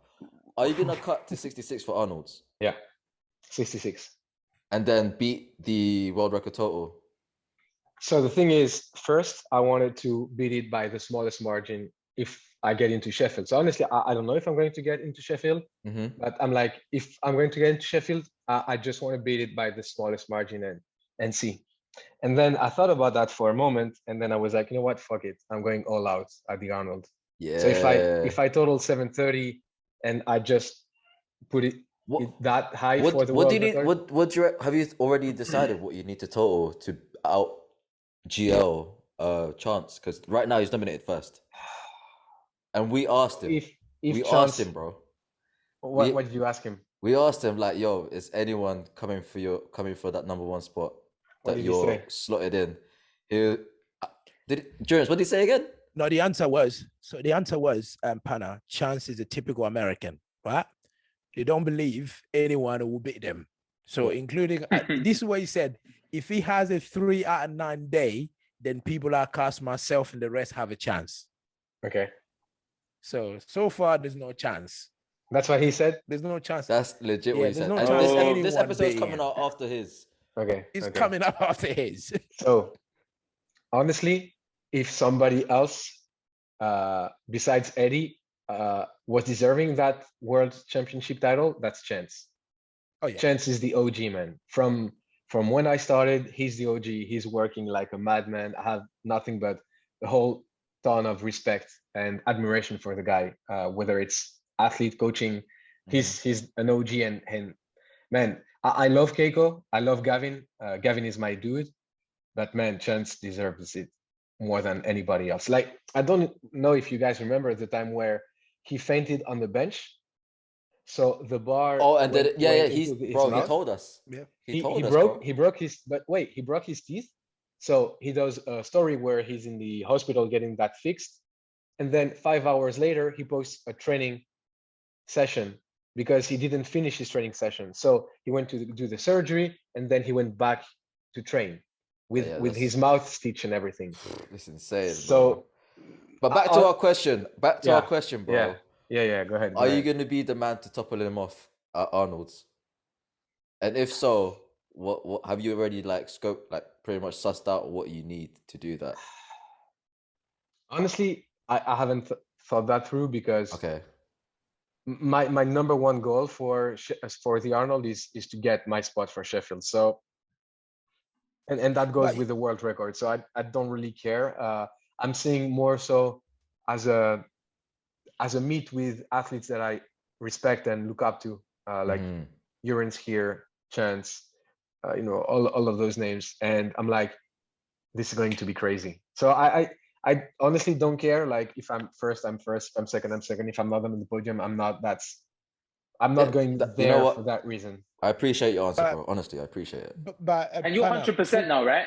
You're 100% now, right? Like in terms of so fit, my pec is still bothering me quite a lot. I would say I'm 80% with my pec, with my so I had a sprain, like a clavicle sprain, where I'm experiencing pain like everywhere throughout my left region. So my neck, my traps, my chest, my elbows, my biceps, everywhere on my left side for 5 months straight right now.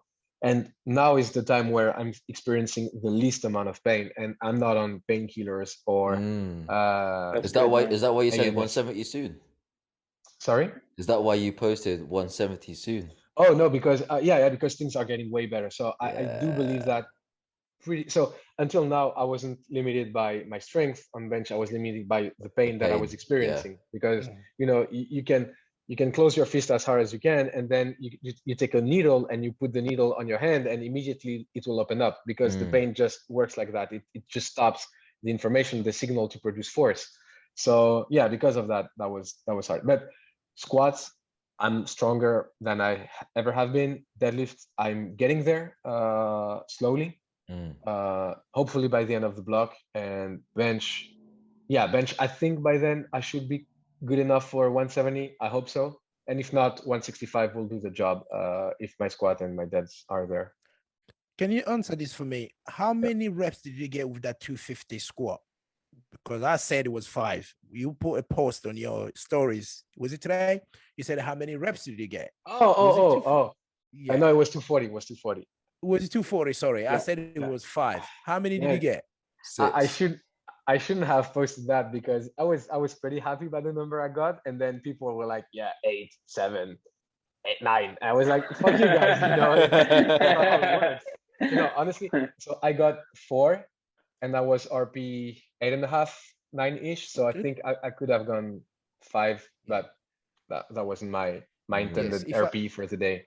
Bro, the intensity that you go through, like king of grind, that's pretty much your what's synonymous. Thanks to Ryan. Thanks to Ryan. Yeah.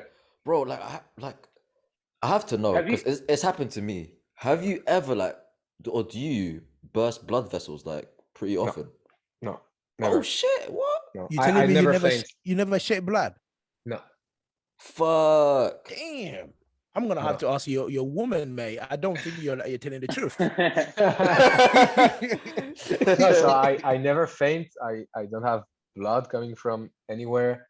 And whenever it happens, and I know that I'm going to grind, I'm just like, here we go again. It's bro. And you're on the smelling salts forever, man. Last time I used smelling salts, my nose bled like that. So I used to never use them, and now when I'm not using them, especially on squats. So when I don't use them on squats, so I will take 220 and it will feel like 280, and then I will take it and then 270 will feel like 210. So it's I'm afraid I got. Wow, that's the secret keys.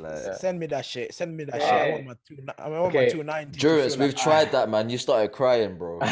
No, you have to get used to that, though. You have to get used to that. But when it happens so like I told you guys before Worlds, I was in a tough spot, and I felt I needed something a little different, and that gave me that different thing. So it's recent. It's a recent thing. Yeah, it's a little before Worlds. I started using those. Oh wow! Oh yeah. I remember. You need to shout me what brand do you use so I can start buying some so I can stock it for the Euros. I use my own. Arnold's. Oh, is it or silent worker? Do you want me to pick some up next week or something? Have you? I mean, get a box, Joey. Joey, get the whole stock. I'm gonna get stopped at the borders, bro. Those dogs will bark at me so hard. Pana, talking about, I know we're talking about the Arnold. You said you're gonna go all out to get your spot for Sheffield, right? Yeah. Don't you think that, especially the Europeans, we have got 2 shots to get the spot at Sheffield? We have got the Arnolds and the Europeans. Yeah. Right. I absolutely don't know. Okay. I'm not sure.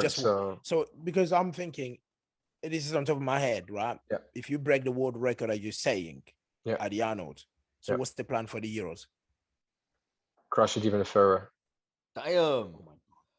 Oh so shit! You don't want to save it. You don't want to save it for you to earn a couple grand the Arnold at Sheffield. You know what so that's the way I view it, and that's a really pessimistic way of viewing it, I would suppose. But maybe those past events that I lived even ingrained even more that thing in me. It's just imagine I have a car accident in a month from now, and I'm not going to lift weights for the rest of my life anymore. Oh, that's pretty dark, bro. Yeah. No, but you know what? I totally understand. So I totally understand.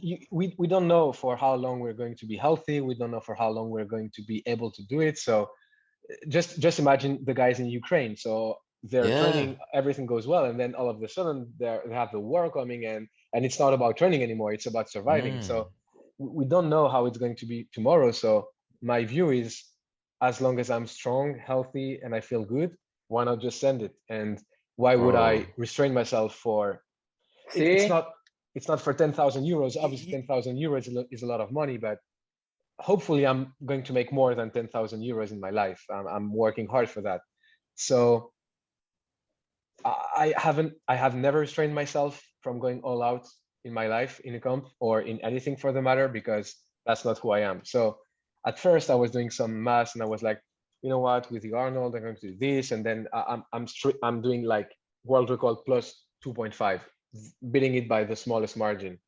Shit. And then I was like, you know what, just fuck it, that's not who I am. So maybe I will go all out, and it will be barely good enough for 712. We don't know, hopefully not. But if I'm good enough for 730, just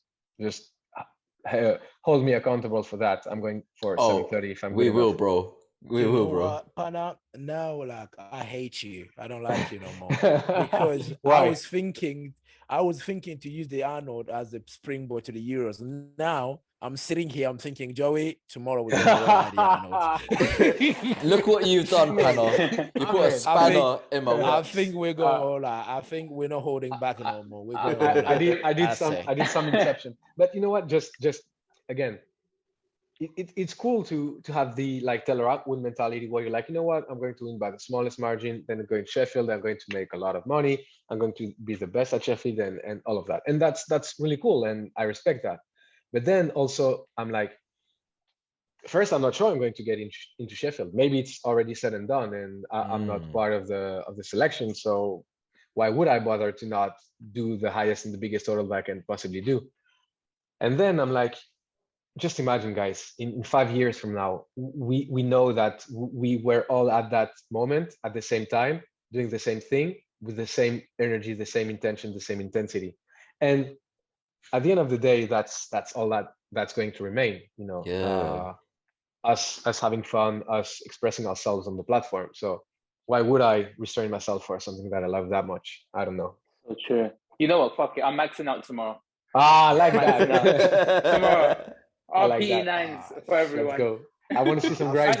By the way, Pana, you don't know this, but Joey's actually competing on Saturday. He's kept that very quiet. He's actually competing on Saturday. On And Saturday. On top that of that, note, hey, listen, on top of that, we've done almost 2 hours of the podcast. We all have time, But man. Pana needs to go sleep, you know. so the last thing, Pana, right? So Joey said that he's only gonna do light openers, right? After what you just said now, Joey, come on, Let's see, Joey. surely you're gonna up those numbers, right? You You can't never just know, do a Joey. simple opener. No, listen, Pana, let me explain myself the quickest way I can, okay? Let's go, man. This Alex guy right here has been given all the smack talk. I don't want to go all out on something where he's not at. I want to give it to him where it's going to hurt him the most and where he's there as well.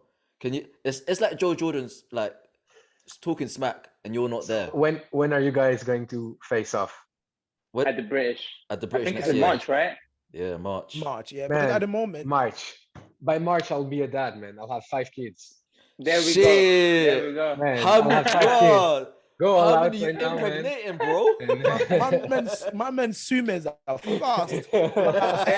Anyway, so I mean, Pana, just for context, Alex is the best 66 we have in the country at the moment. So it's him. So literally, he's the man to beat. So people like Joey and the rest are chasing to beat him. So he has set that, like you've set the bar in France where everyone at 66 are coming thinking, oh shit, Pana is there, I might just go to 74. So that's what Alex is making all the 66 feel right now, thinking, can we go to 59 or go to 74? So yeah, he's a standard bearer. So that's why he's asking Joey, push, let's see what you can do. I'm only saying, if anything, I'm trying to encourage Joey to just like put up a good number. He's trying to break me, bro. Joey, if going all out this Saturday breaks you for March, you have bigger troubles and you have bigger problems than that, my man. Okay, you know what? I'll do what I need to do. How about that? Don't like worry. that. I like that. That's the spirit. I'll be doing your numbers, right? You're not gonna know what I'm gonna put on the attempts. Don't worry. Oh Joey. yeah. Durance is gonna be my handler. So we're gonna see on Saturday. We're gonna see Joey in a wheelchair on Saturday. Oh, that means I'm gonna be a wheelchair in Paris, bro. You have to push me around. I'll be here to push you around, my man. But honestly, again, now go on. No, I just want to one thing I want to touch about is, I know we've been here for a while now. It's the relationship you have and the French Powerlifting Federation, because in Britain we have one thing in Britain that we're lacking, and we're working on it, but it's still behind compared to other nations in terms of like the athlete relationship with our federation is not as good as it should be, like other people. So how is that relationship between you guys and your federation? Because I hear you guys get a lot of support from your federation, especially even when you're organizing these meet, like the silent worker that just gone past, the Fed was there to support you guys. So how is that relationship? So basically, what was happening was the federation is quite, foggy. So you don't know who's doing what and who's where and for what reason, whatever. And so, obviously when you're against that, you're like, why aren't things clear? And I don't see who's doing what and everything. And then what happened was, at some point, we just happened to meet the president of the French Federation. And we just talked about that. And he was like, you know what, that's a feedback that no one gave me. Because people were assuming that the federation was doing that intentionally. And the federation didn't know because nobody was talking to them about it. So it was just, finding a middle ground. And then from there, the president saw what we were doing, like our team, trying to really improve the sport in France, do some events, do a lot of things. And we at the first Silent Worker event, Silent Worker Meet edition, the president just came to see. And when he saw that, he was like, I would have bet all of my money that this event wouldn't work. And then he realized that it worked, and he was like, so from now on, I'm going to support you guys. So what I would say, it takes somebody that has some self-reflection abilities to be like, even though I know some things, there are a lot of things that I don't, that I'm not at touch with and I can't reach. Basically social media. Our president isn't on social media, so he doesn't know what's going on. That's another thing Coco said. Like social media presence for the French powerlifting. That's it. So right now, we were doing some data for some projects that we have, and we just saw that, for instance, a year ago, pretty much day to day, I was around 20K followers on Insta, and right now I'm a little over 60K. So when you see that growth, you're like, man, it's just insane, like how things are evolving in France. And when you look at YouTube, we have a lot of like TikTok influencers, Instagram influencers, YouTube influencers that started powerlifting. I'm coaching some of them. Some of them competed at the Silent Worker meet this past edition. So all of that really helps it gains a lot of traction. Not from the other realms of social media, I guess. So the thing is, general fitness gym goers are 100%, like 100 times, 1,000 times more popular than powerlifting. And usually what they do is they squat, they bench, they deadlift. So basically, if you can get them, you can reach them and make them realize that what they do is a sport, and squatting 200 kilos with some work, with some programming, with some technique, it's accessible, it's possible. It's not something you have to be on drugs for or whatever. Then they can be interested in it, and the more of those people you touch, the more you can make your sport grow.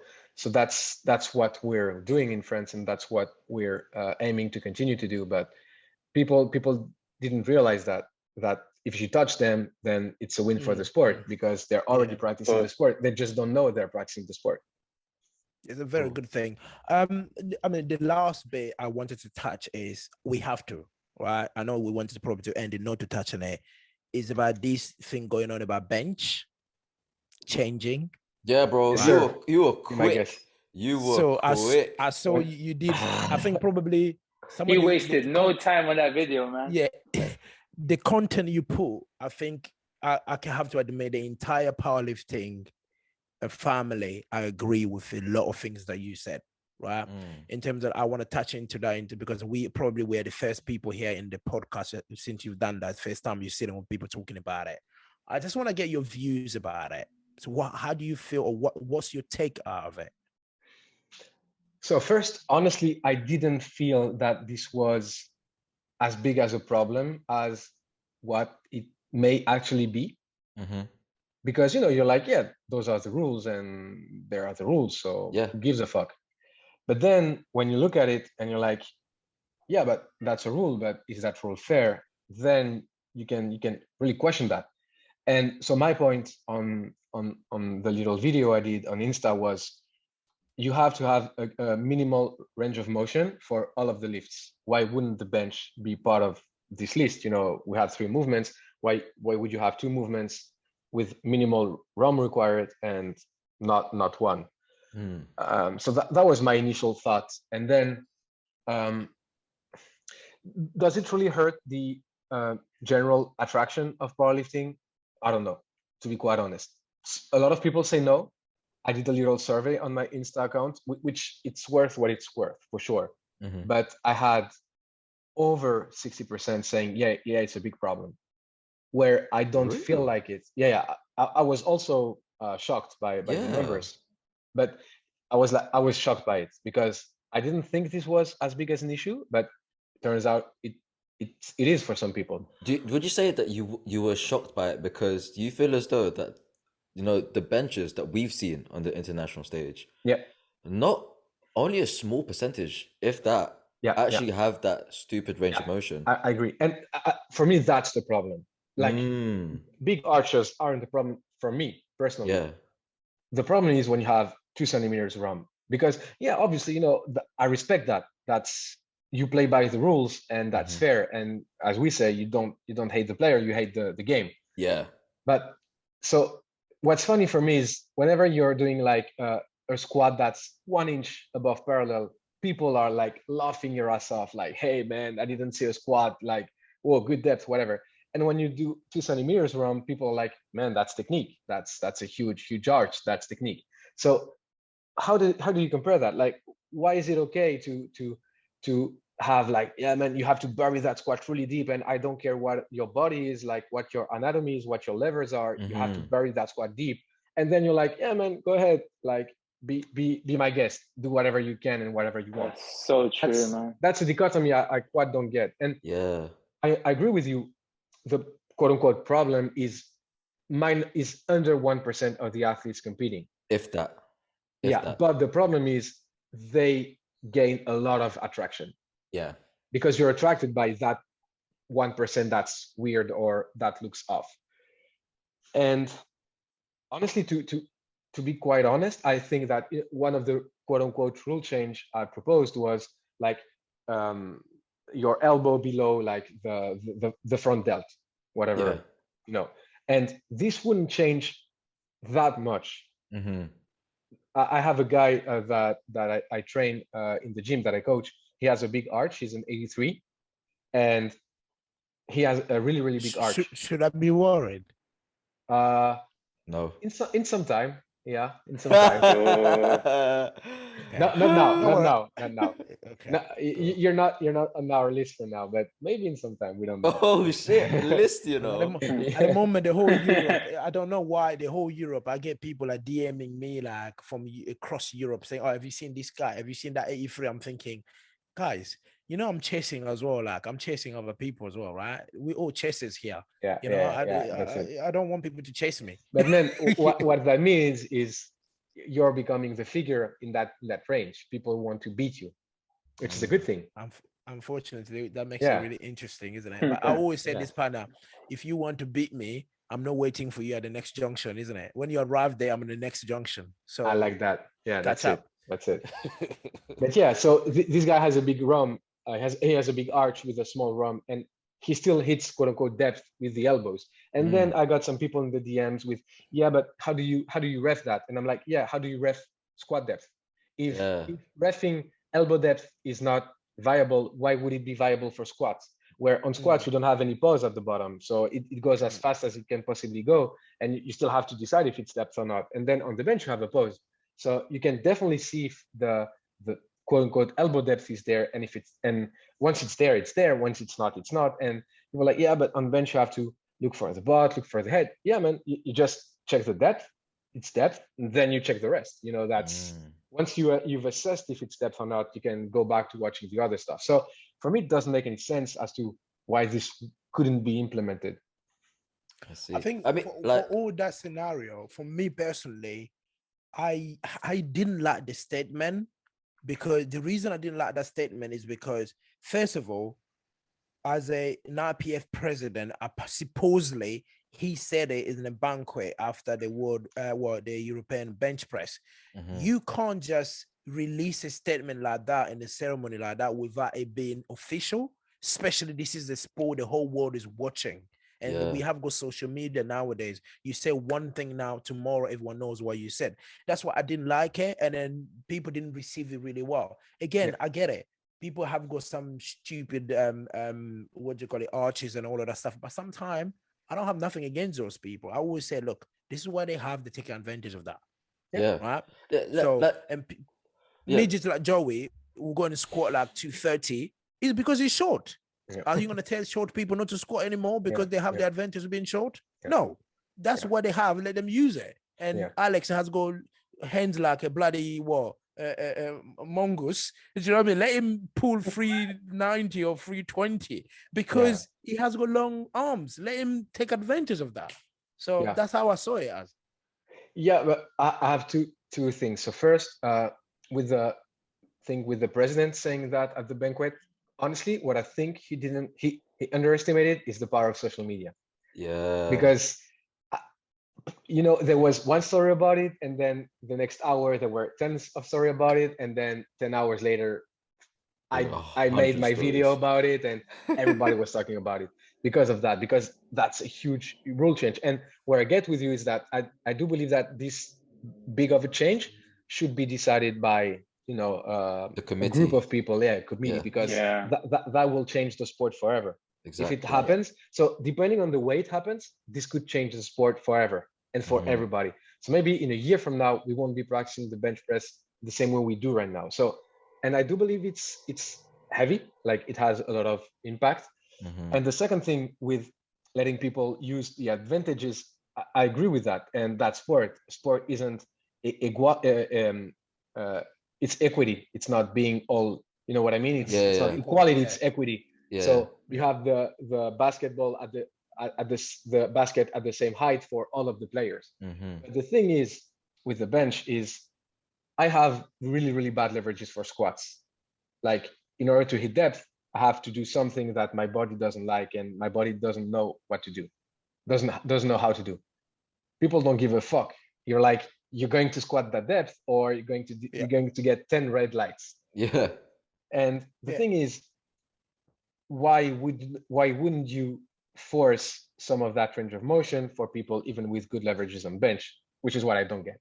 Like you can have some rules where they're like, yeah, they still get the advantage. Like somebody with a big arch will still get an advantage even with an elbow rule. The same way somebody with good leverages gets an advantage over someone with bad leverages for squat, although they have to hit depth as well. You know what I mean? So this is where for me it gets tricky, where you could have a rule that imposes some changes and that imposes minimal range of motion without destroying the advantage of the good bencher or the big arch, whatever. So for instance, maybe Eddie wouldn't bench 200, he would maybe bench 190.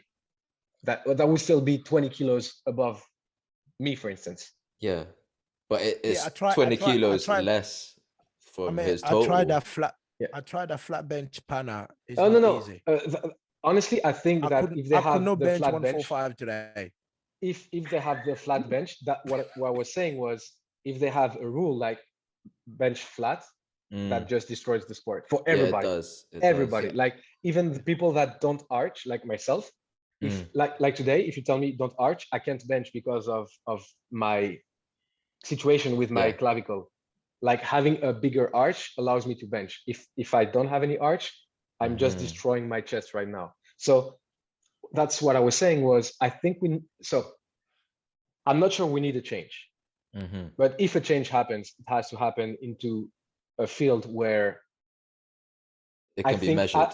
And I think athletes should be surveyed for that matter, because we practice the sport and we have ideas that maybe the committee doesn't have, or we know. So for instance, I heard some rules where there can be any spotters to give a handoff. You don't have any lift off on the bench, and that will reduce the arch. I'm like, have you seen Eddie bench? He doesn't have any lift off. So, and then I'm like, yeah, you can't put your feet on the bench. What? And so those rules are like, quote unquote, angled in order to reduce arching, where I don't see how it's supposed to reduce arching. So yeah, the rule change will have to be really specific, I would say. I think they need to be only time will tell. Consistency need to be there. It will be really important there. Moving forward, Pana, I know again, as I said, Black, that was we have been here for a while. So what's Pana? So what are we waiting from Pana going forward? Is it Pana? We're waiting for Pana to give us that show Arnold's, or is it Pana is fighting to get his throne back next year? So what is Pana looking to do? Is it Pana looking to set something that nobody will ever break? What are we looking for going forward to the future? So you can mention about the silent work as well, right? The work you're doing there, where you're going, where you seeing it going. Yeah. So honestly, I want to establish myself as one of the best of our sport, and it's still a long road because we have a shitload of really, really strong and proficient lifters. So I want to be part of them. So my goal is basically all out at the Arnold, get that W at Euros, hopefully Sheffield, get that W at Worlds, and then from there, I think I will probably have established myself as a strong athlete. And then from there, I want to develop my brand like Silent Worker. I want to give back a lot to the community, because I think that's what SBD has been doing from day one, and that's why I love SBD so much. It's because when there was no money involved, they were sponsoring whole teams, whole national teams. When there was no money involved, like I'm talking 4 or 5 years ago.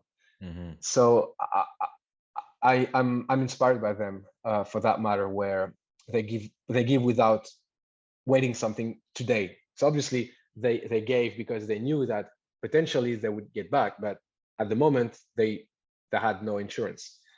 So yeah, so that's how I would like to view things. So develop the sport in France, hopefully have some money meets here and there, because although money isn't like the name of the game, it's quite important if you want some athletes to be more professional about the sport.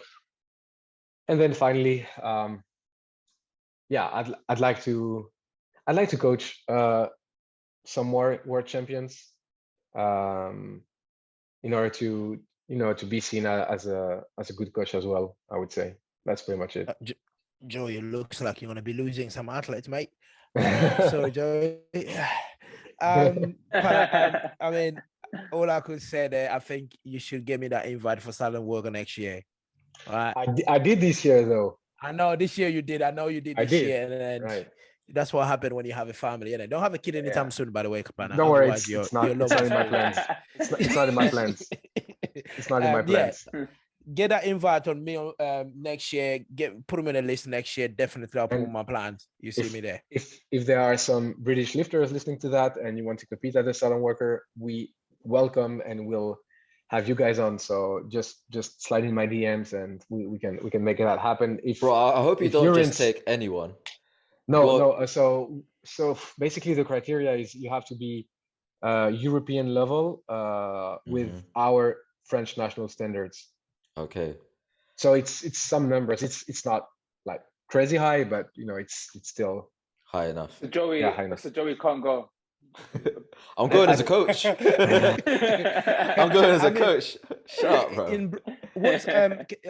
Can you elaborate when you said French standard number? Because in Britain we have got a A total and a B total. Yeah. Right? So I saw those total, and it would be close to those A totals. Good. Oh shit. Okay, so no Espen either. I think I'm coming. Don't worry about that. It's fine. So, because the thing is, I would love to go against head-to-head with Giannis again, because he got one on me, isn't it? He got one on me, and this year he's checking out because he's studying. I'm saying that maybe I'm getting ahead of myself, but Giannis should compete at Euros. Oh, amazing! So you have the opportunity to score it, right? He has to do that, because even I was talking to Emilio in Italy. I said to him, I said, look, heal your leg or fucking get plastic surgery to fix it and come to the Euros. Because I'm not going up against Anna by myself. I'm not doing that. No way. I'm not fighting that guy by myself. With 385 deadlift? No way. I'm not going to be embarrassed like that. But it's brilliant. And guys, have you got any other question for Pana? Espen, go. I'm good, man. We've asked everything we needed to ask. I enjoyed this one, man. I just got one or two. Oh, actually, are you ever coming to the UK? Are you ever going to come to the UK? Arnold's. Yeah. No, sorry, but London, I mean. I don't know if that's in the plan. So like I told you guys, that's my fiance running the show. I'm just the monkey lifting weights. So I was actually saying that I'm gonna DM your fiance to ask for a plan, because that's even Coco said to me, like, if you wanna reach out to Pana, he's a busy man, just go through the wifey. Yeah. Go on, Joey. Yeah, no, my question was, I know you said you don't care about like the competition, who and whatever, you just focus on being a better you. But say, you said earlier, like, you get the W, you do your best in Arnold's, get your Sheffield invite, get the W at Euros, hopefully reclaim your throne in Malta. Say, for example, one of the previous 66s, Poco, that won in 2019, even, I don't know, some like Daniel Clements, one of those guys, staking a claim for 66, would that give you that fire to be like, 2024, let's go at it again, or 2025, let's go at it again? Would you reckon that's gonna be like, if they want a piece, come get it, sort of? So I'm focused on being a better me, that's for sure, but it's more so I don't search for people, you know what I mean? So if I have somebody in my weight class, then it's either him or myself. So then we're, we're against each other. I'm asking that they're searching for you. Yeah. So like, Poco wants a piece of you. Clements wants a piece of you. Would you be like, all right, let's go? Yeah, man, for sure. Why would I? Okay. It's Okay. it's so there's this guy, I think his name is Cowboy Cerrone, that's his name, a Of UFC course. fighter. Yeah, yeah, But he's UFC, yeah. anyone anywhere, wasn't that his motto? Yeah, he was. Yeah, yeah. That's it. Anyone anywhere. I'm doing SBD sessions every Saturday, guys. I'm ready, so we can just Okay, settle even a on date, Saturday, turn and up. whenever you guys want, any Saturday, you call me, we can meet at the gym and we can have that face off with or without cameras. I don't care. Oh wow. Whoa. Okay, Say just no just more. just on that note though, I know I'm going there next weekend, but Yeah. I can't train, bro. I'm sorry. But if you're you in checking Paris, out? we can Yeah. meet. No, I'm not checking it out. I'm not checking it out, See bro. how You are checking out, this is bro. Pana. You see what I told you? He Yeah, makes yeah, excuses Checking every out. day. yeah. No, Already. listen, I can't. Now, you know what? When Euron said, like Alex is the number one guy in the 66s in the UK, I was like, no, man, it has to be Joey. And now I understand why you're not Joey. There you go. Oh, so you're Bro, telling me I that's have to it. train when I go Paris Man, next? you do, yeah. You do have to You train. have to, Alex, man. Alex, when we drop this episode, that's your cut there. Yeah, 100%. Joey, Why, bro? You you're lot set probably me you're up. probably coming you're probably coming with your girlfriend. Don't worry, you can invite her over. There will be an inside here. She won't be There you go. training. So it's all settled, man. Joey just scared that his working set Pana's gonna make you look like a bitch. Bro, I'm sweating so much right now. You have no idea. But Pana, yeah, you know what? You know what? I'll do. Like I said, I'll do what I need to do in it. Appreciate it. Yeah, Appreciate it. Say no more. But Anyway, mate, listen, Hi, guys. this has been wonderful, Pana. It's been really great. Bro. I had so much fun. So we planned it to be like an hour, and then we took like almost over 2 hours. Bro, When we're talking to you, it's always like that anyway. So Thank you, that's guys. fantastic. So we're probably going to do another one just before the Europeans, because I want to see what you're going to do at the Arnold. Because at the Arnold, if you don't give me the number that you're talking here, I'm not going all out. If I'm saying Pana score is coming, if I'm saying Pana is opening with like a 245 score, I'm opening with like 270. I'm not going all out. Okay. yeah. So And whatever happens, we're definitely gonna grill you about Arnold's, bro. Okay, appreciate it. Defo. But honestly, It's thank going you to be so fun. much. Appreciate it. Thank you Thank so you, much guys. for jumping on. I know it was probably longer than you expected, but bro, it's always a pleasure to talk to you. That's always it. a pleasure to see you and everything.